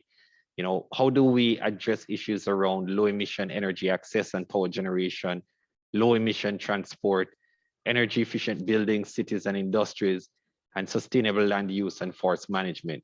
As you can see, there are several aspects of this that do relate to the whole issue of food security and agriculture. And on the adaptation side of it, how can we increase climate resilient, sustainable development for enhanced livelihoods of the most vulnerable people, communities, and regions, increased health and well-being, and food and water security, resilient infrastructure and built environment to climate change, and resilient ecosystems. Again, you can clearly recognize the integral makeup of how this fits to the context of food security, agriculture. How are we going to safeguard our future as a region? but in terms of tips, let me see if I can drill down a little bit further. What is it that the GCF is looking for? How does this fit with the 8 results areas that I've mentioned? And one of the themes that I've heard time and time again so far is the issue of strong climate rationale. Yes, this is definitely one of the things that GCF looks for. And I know it can be challenging, especially when one considers the paucity of data in some of our countries and institutions. But the climate impact of the investment is key. And the scientific evidence has to be provided to justify the type of funding that projects are coming for. And there's a component of this that we clearly look at as well is, what is the additionality of the GCF funding? What is it that we are adding onto? How are we, making things better? How are we leveraging other support to get that transformational change that we're looking for? And, when you think about this, we think of our 6 investment criteria: impact potential, the paradigm shift potential, sustainable development potential. We look at also the recipient needs. What is it that the countries want? How is it going to impact the lives of their people and livelihoods in the country? The country ownership is a very, very big part of it. And we've been hearing this from the first set of comments that have been made this evening. And also in terms of efficiency and effectiveness, in terms of what this program is bringing forward, how it's going to be implemented, and what is it that we're looking for there. And as you can imagine, all of this has to be compliant with the various GCF policies that we have on board. I know the documentation in terms of the completeness of it can also be a challenge, as mentioned by the RIAS project. But one of the things that I noted from that discussion was, the opportunities that they got to work directly with the GCF, how that helped them to build that project and bring it forward and get it approved in the shortest possible time, even with the challenges that have been identified. So we talk about, the things like, for instance, a country-driven approach. That is very significant. We have to ensure that our national designated authorities, which are our focal points in countries, are aware and that it fits into the long-term strategy of the country. How does it align with the NDCs? How does it align with the national adaptation plans and any other climate strategy plans or policies that are in the country? These things are very critical to ensuring that the projects that are coming to us can be sustainable and impactful at the same time. So again, we look at, for instance, our mode of operation and go back to something that Kishan mentioned earlier and Uname as well. How the GCF operates, we work through our accredited entities where we have over 125 accredited entities to date with another 100 in the pipeline. So this is how the GCF channels its funds.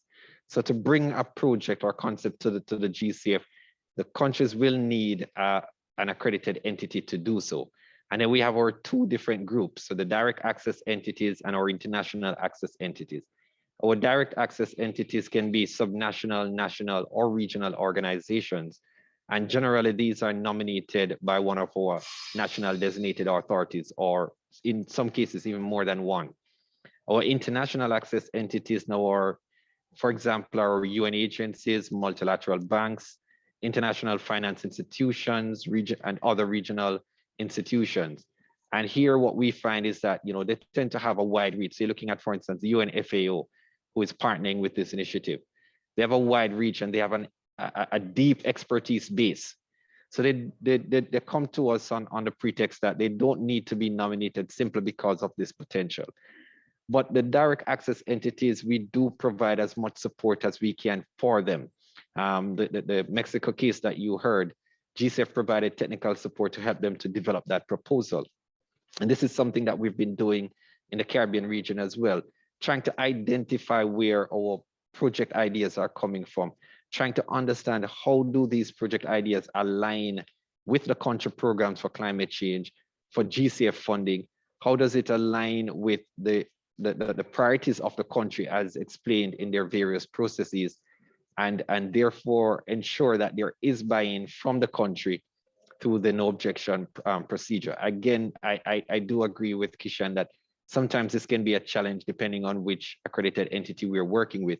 And this is something that we need to work closer on to ensure that there's a clear understanding between the wants and the needs of the country, the ownership of these proposals, and what are going to be the real impacts on the ground in these countries.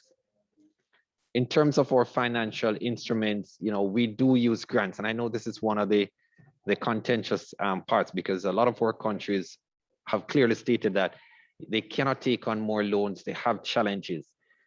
And sometimes GCF may ask for consideration around grants. But we do look for grants, but grants must be fit for purpose. They must encourage innovation. We do also have contingent grants. We have concessional loans. Again, these tend to have very flexible pricing, and we are happy to sit down and discuss with countries and accredited entities on how we go about this. We look at equity. How can this support investment incubators, guarantees, and results-based finance? So these are all aspects of how we tailor our financial instruments.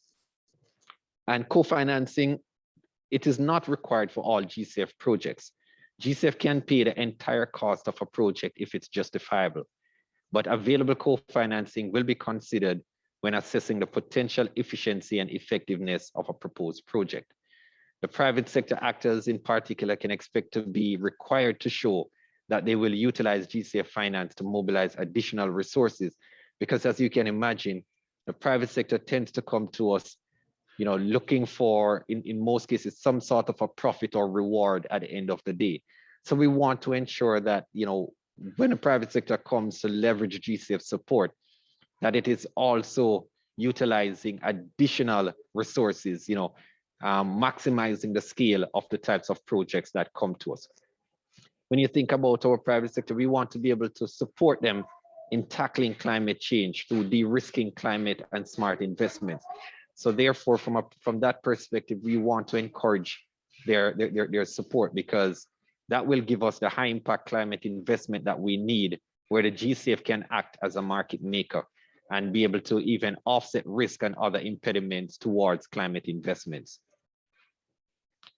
In terms of the financing modalities, may had mentioned a couple, but we do have the projects which come through the regular routine. We do have the simplified approval process and the enhancing direct access. These are modalities that we are looking to try to provide as much support to specific developing countries such as SIDS and LDCs.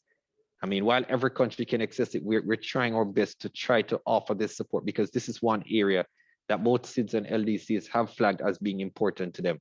We do understand the challenges in trying to get it through, and I know UNAME, for instance, doesn't agree that it's simplified nor quick, but this is something that we believe that we've been working on, and one of the things that we're now doing is providing additional technical support to help accredited entities and countries to develop projects, bring them to GCF in a faster manner so that we can get them approved in the quickest time period.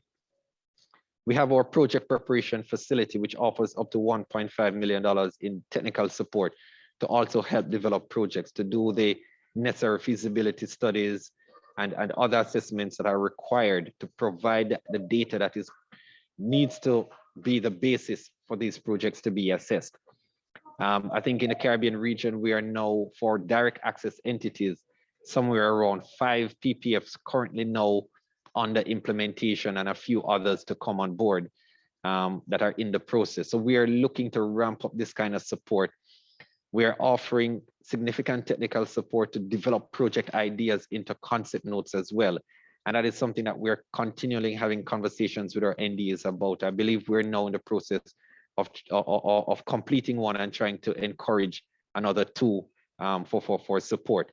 And of course, the Readiness and Preparatory Support Program does offer the flexibility to also offer this support. So we look forward from the GCF to continue supporting countries in the region with regards to climate change financing, and happy to have conversations around these and other issues. Thank you, Carol.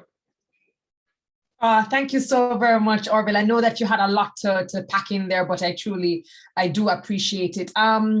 Definitely scientific evidence, looking at your wants and needs, your ownership of proposal, and your impact. Sarah Wyatt, without further ado, over to you.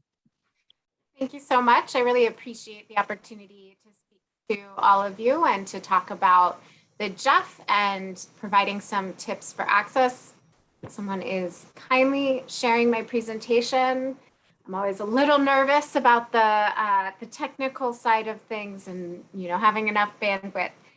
So it's been really educational for me to have this opportunity to hear from all of you first about some of the challenges that you face and the difficulties in accessing finance, as well as some of the opportunities. I'll clarify that I am a biodiversity specialist. I'm a little out of my element while I'm here, but I work specifically with the SIDS as well as with Indigenous peoples and local communities for the JEF. And we cover a lot of different subjects. We're gonna go to the next slide. So the JEF, for those of you who don't know it, because I wasn't exactly sure who all the audience was here, I think there are some folks who are very familiar with this, but we serve as the financial mechanism for the climate change agreement, biodiversity, land degradation, as well as toxic chemicals such as persistent organic pollutants and mercury. So covering a wealth of environmental issues, we provide funds to developing countries to implement these agreements and to protect the global environment. We have supported over 4,500 projects over the past 30 years that we've been around. On average, we give away about $1 billion a year in primarily grants, tiny fraction of a percentage in other kinds of instruments. We work with, and you look at in that center red box, we work with 18 implementing agencies. And so these are the entities that apply directly to the JEF and then work with countries on the ground to actually to provide support for their execution of projects. So next slide. So the first thing, if you're going to try to apply for money or for a project somewhere, you got to understand, how does it function? How, where is their money? Now the JEF operates a little differently than the GCF.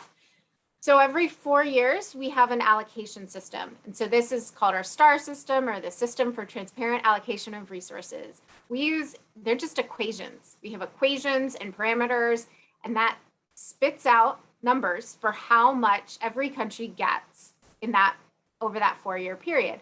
And countries, so that's in the areas of biodiversity, land degradation, and climate change mitigation.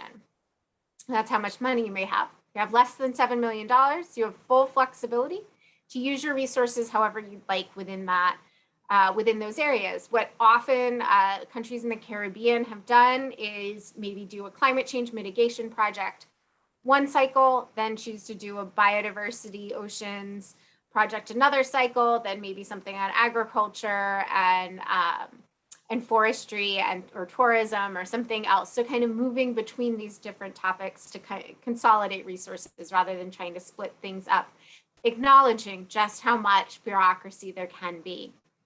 We also support work on toxic chemicals and mercury, and we have in development a project, or actually a whole program specifically designed for islands to try to look systemically and work regionally to even prevent the importation of toxic chemicals. So then you don't even have to worry about their management and disposal. Then also working regionally on management and disposal, which is a whole other challenge. We also support the management of transboundary shared marine and freshwater ecosystems. So we work across the Caribbean on things from wastewater treatment to fisheries. And then lastly, we manage 2 other funds. So they're a little different in how we receive the resources. They're voluntary funds. So when our donors decide to give us money, for them we have money. And so that's the Least Developed Countries Fund, pretty self-explanatory, and the Special Climate Change Fund. And that doesn't have, I'll be totally frank, that doesn't have a ton of resources, but we were able in this cycle to actually provide some support to this project that was mentioned a few times at the beginning on soil care, which is working on land degradation and agriculture across the Caribbean. And then we were able to provide a little bit of extra resources to focus on the climate change adaptation components there. So that is kind of helping you understand. So the GEF isn't necessarily about competing for the STAR resources. Those are allocated country by country. That money will wait for you, but you do have to submit a good project or more, multiple projects. So how do you actually do that? So we'll move on to the next slide. Thank you. So some basic tips, and these I've kind of grouped things a little bit. So these are tips I would say that I could take to any institution and say, this is, if you're going to look for funding from anyone, here's some really basic things. One, understand how the organization works. They probably have some publications. I actually point people to this one called A User's Guide for Indigenous Peoples and GEF Finance. It works great for anyone. If you want to learn just the basics about the GEF, that's a great publication to do it. We have e-courses, all kinds of ways that we want to put our information out there. Once you understand a little bit about the organization, whether or not you're actually eligible or what you want to do is eligible, you need to understand what kinds of things specifically are they going to fund. In our case, that means going to the programming direction strategy and really looking in detail at how do we fund, we have a particular approach to funding invasive species and the kinds of activities that we would like to support there. So not only are you working on invasive species, but then you're working on a specific topic within that. You need to understand our policies, check for particularly for important dates and timelines. And then think about the scale. Is this the right sized organization for the kind of resources that you need? So in some cases, I might point people to the GEF Small Grants Program, which is managed at a national level and I think operates in most every country that I've seen on the chat or present here. And that might be more appropriate or a better fit for the kind of project that you're looking at. So next slide. So if you want to apply for GEF money, you're trying to figure out what to do. I think some of the folks who spoke today would know this, but there's a key person, and that's your operational focal point. There's someone within the government who is going to be the one signing off on that project. And that information is available on our website. And that's a really key person to get to support the project, because any use of GEF resources within a country, and particularly of the STAR resources, need to be signed off on by the operational focal point. It's their responsibility to make sure they're not just agreeing to everything everywhere and being reasonable with the amount of money that they have. And I would talk to the GEF agencies.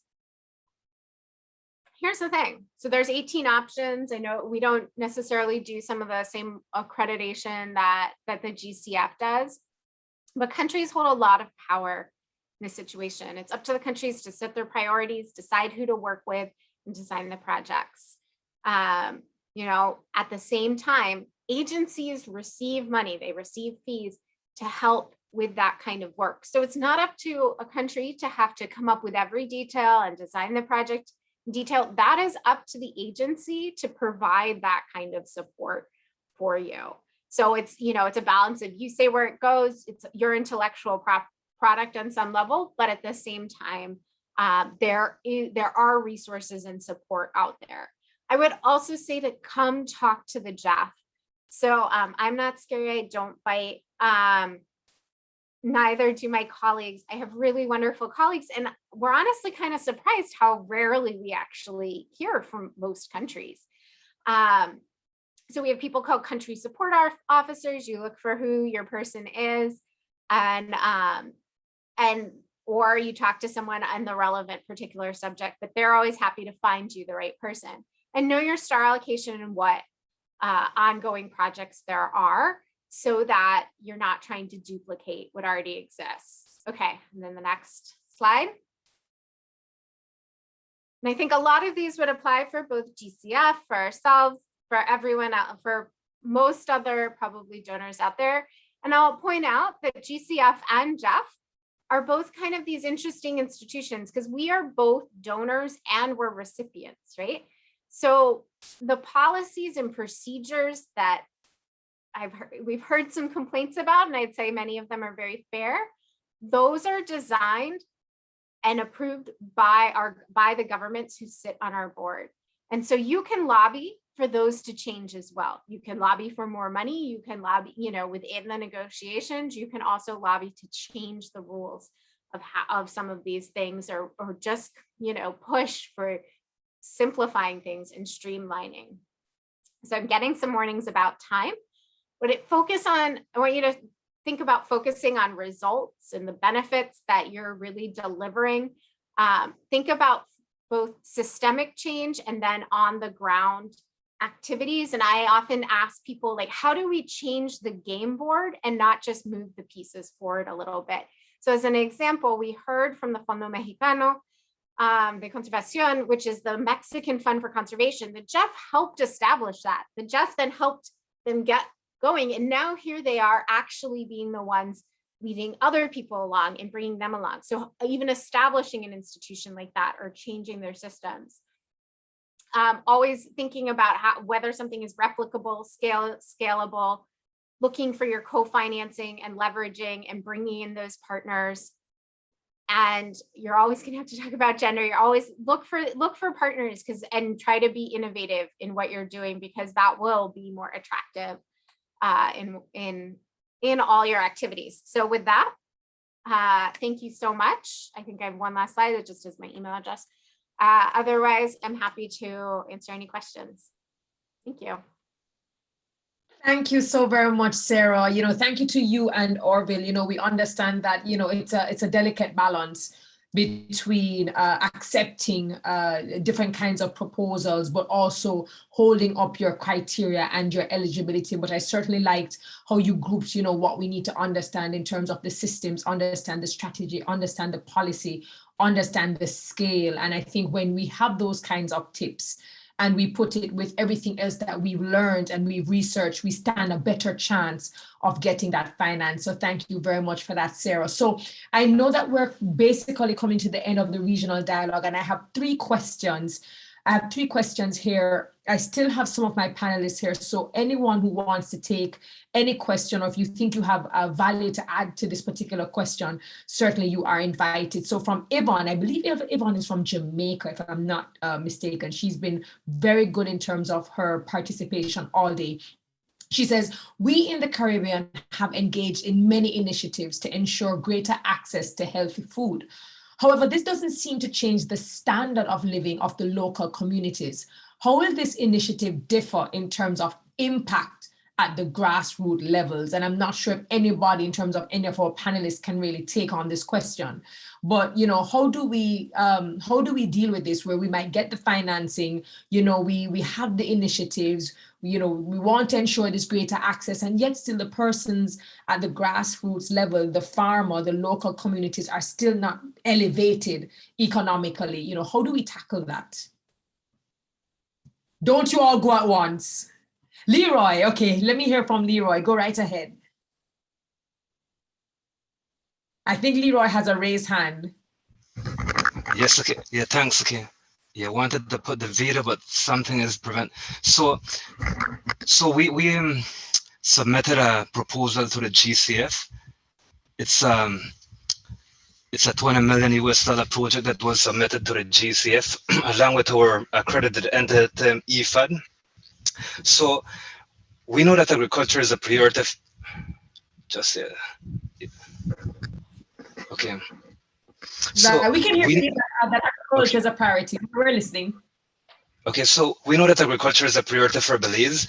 So we engage the Ministry of Agriculture and develop this proposal. This proposal will seek to support the farmers directly. It will seek to support 23 communities in Belize. Okay. So this project was approved by the GCF. Implementation has begun, and it will assist these farmers with we have an infrastructure component whereby it will provide like streets, bridges for them. It will also assist them with covered structures to increase their varieties and to produce much more, even to identify new markets. So we notice that this initiative is directly for the farmers. And it's 20 million US, but in Belize it's 30 million. So it's one of the biggest projects that we have received in Belize. Thank you, Leroy. Yeah, man, thank you. I have Clarence Henry, who's one of our attendees, who said it's important that the climate change projects not only reduce vulnerability and build resilience, but also have a pro-poor component as well. Uname, I saw you raise your hand in I believe, in response to Yvonne's question. Thank you, Terry. And so let me speak to two things, because in my earlier presentation, I spoke to capacity. And so I'm going to link that to that, because I think if we don't work on the capacity to receive this money, even at the local level, we will not be able to do the work. So we are working here in Jamaica on two initiatives. One with the FAO, where we are developing a project for central Jamaica, where we're targeting almost 100 and something thousand farmers to benefit from that project. That's at the level of the farmers, where we will channel money to the farmers, and that we are developing with the FAO. But on the other hand, from an institutional point of view, where the municipal corporations are the institutions of government, which balances work on the ground, we are also working with the municipal corporation with a project called Local, where we will channel, we are building the capacity of the municipal corporation to help the people on the ground, because it's not only farmers that are on the ground, and it's not only farmers that are vulnerable. So those two things are happening at the same time, and there is an expectation that we should see some benefit accruing. As I said in the presentation, adaptation is really, really local, and unless we get down to the ground, it will not happen for us. So two exciting things that are coming up, and hopefully we should be able to see some amount of traction there. Thanks again. No, man, fantastic. And thank you for that contribution, because I think that's what Yvonne, is really pushing for, the fact that our grassroots and the persons on the ground are reaping the benefits, no pun intended, of what they're sowing in. Kelvin, I see that you have a raised hand. The floor is yours. Yes, thank you. Again, this is so pertinent, but I just want to add to the fact that data has to drive those decisions and those investments, because if you have the data as to the individuals that will be affected or benefiting from, or the beneficiary, but first, once you understand the gap, so the need to an audit, so you're the persons within a particular community and you know what their needs are. So that gap, the investment should try to satisfy or fill that gap. So once that is done, then you can then measure whether or not the objective has been delivered. And if you look at the deliverability of that particular investment, then you'll know whether or not it touched the grassroots level. But if it happens that we do not have the data to drive the decision, we would never know whether or not at the grassroots level, they benefit from the investment that is undertaken. So monies are spent, but nobody can actually identify the impact at that grassroots level. So this is why I'm saying data is the fundamental in everything that we're doing and everything that we're saying. Thank you. Absolutely. Data, tracking, tracing, in order to measure and then use that analysis to assess, right? Thank you so very much. Jacinto, I'm going to allow you to squeeze in, and then I have two last questions and I have to wrap it up. Jacinto, what say you? Yes, I just wanted to mention on behalf of the Resilient Caribbean Initiative, the strategy that we're trying to bring is, okay, we're going to have some pilot activities that are targeting small-scale farmers in water, energy, food nexus, in aquaculture, talking about school feeding, so working with the basis of our future, right? And the idea is, how do we scale this up? So through the component of access to climate finance, that's when we have the opportunity of testing, getting that data, and then scaling up through some additional projects. So at least that's a strategy. We'll see in a couple of years how that results. Thank you. Right, what the outcomes are. Okay, so I'm getting into my final two questions. Andre Carrillo, thank you so very much for your engagement. You've been fantastic in the chat. He asks, is it possible to identify climate resiliency programs through increased conservation and restorations, smart agriculture, climate resilient crops? Anyone can take that question. So is it possible to identify climate resiliency programs through increased conservation and restorations, smart agriculture, climate resilient crops? Anybody wants to take that? I'm just looking to see, because I can do. take that. Okay, Very go quickly. right ahead. I can say that we are able to support all kinds of strategies, whether it's doing things like natural capital accounting, where you're taking full account of the value of forests, you know, to prevent stormwater runoff, mangroves, and coral reefs as they protect from hurricanes and from storm surge. But also beyond that, you know, we're able to finance being both a biodiversity entity and, you know, having some of that finance projects on adaptation in fisheries, adaptation in agriculture, and trying to work across these different issues. But I want to give the floor to Uname and Jacinto. I think we're talking. Terry, I think the fact that the three convention. You know me, I can't see you. You're not on camera. Okay, thank you so very much. We want to see you. Okay. The fact that the three convention, the climate change convention, the biodiversity convention, and the set of forest principles and the land convention came out the same time means that there is so much interconnectedness in what we do and what we say.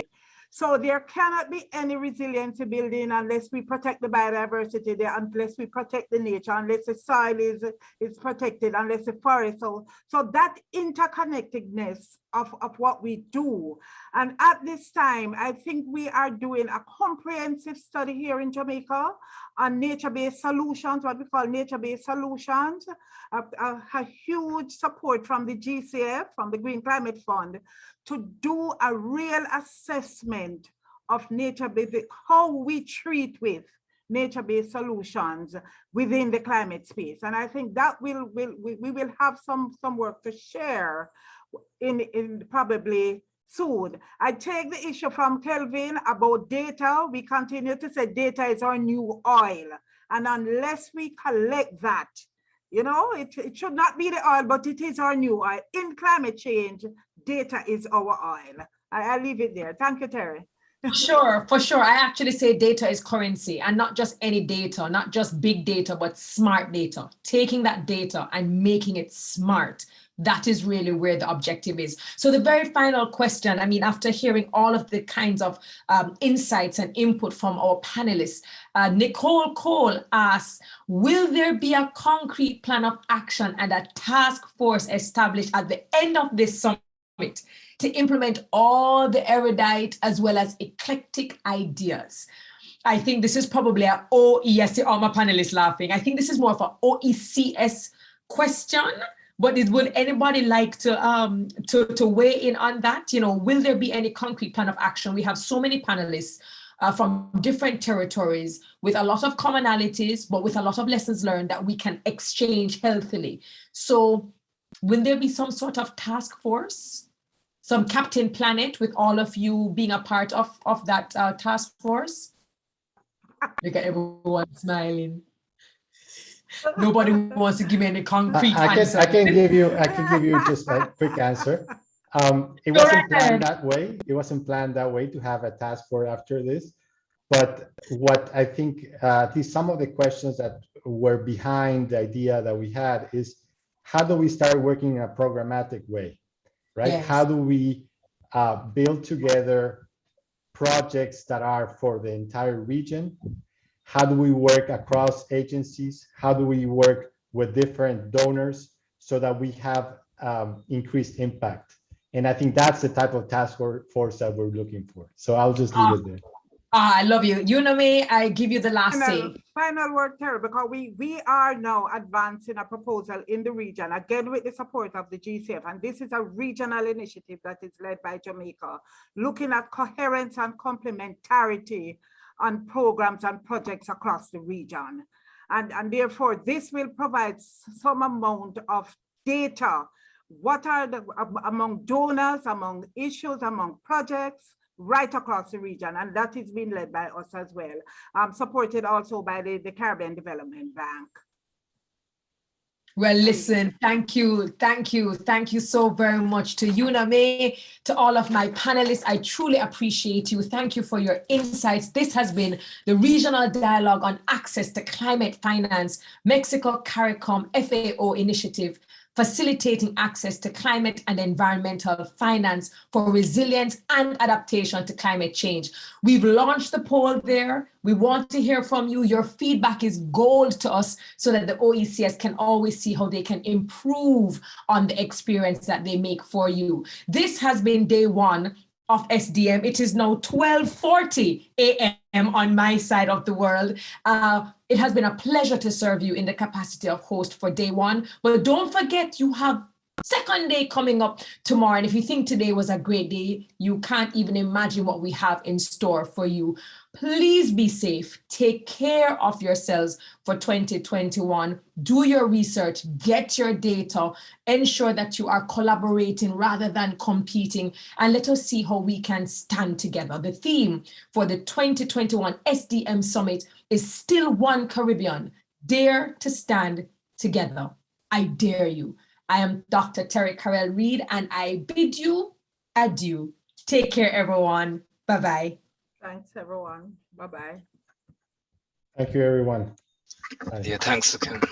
Bye-bye. Thanks for having us. Yeah. Thank you. A goodbye to everyone.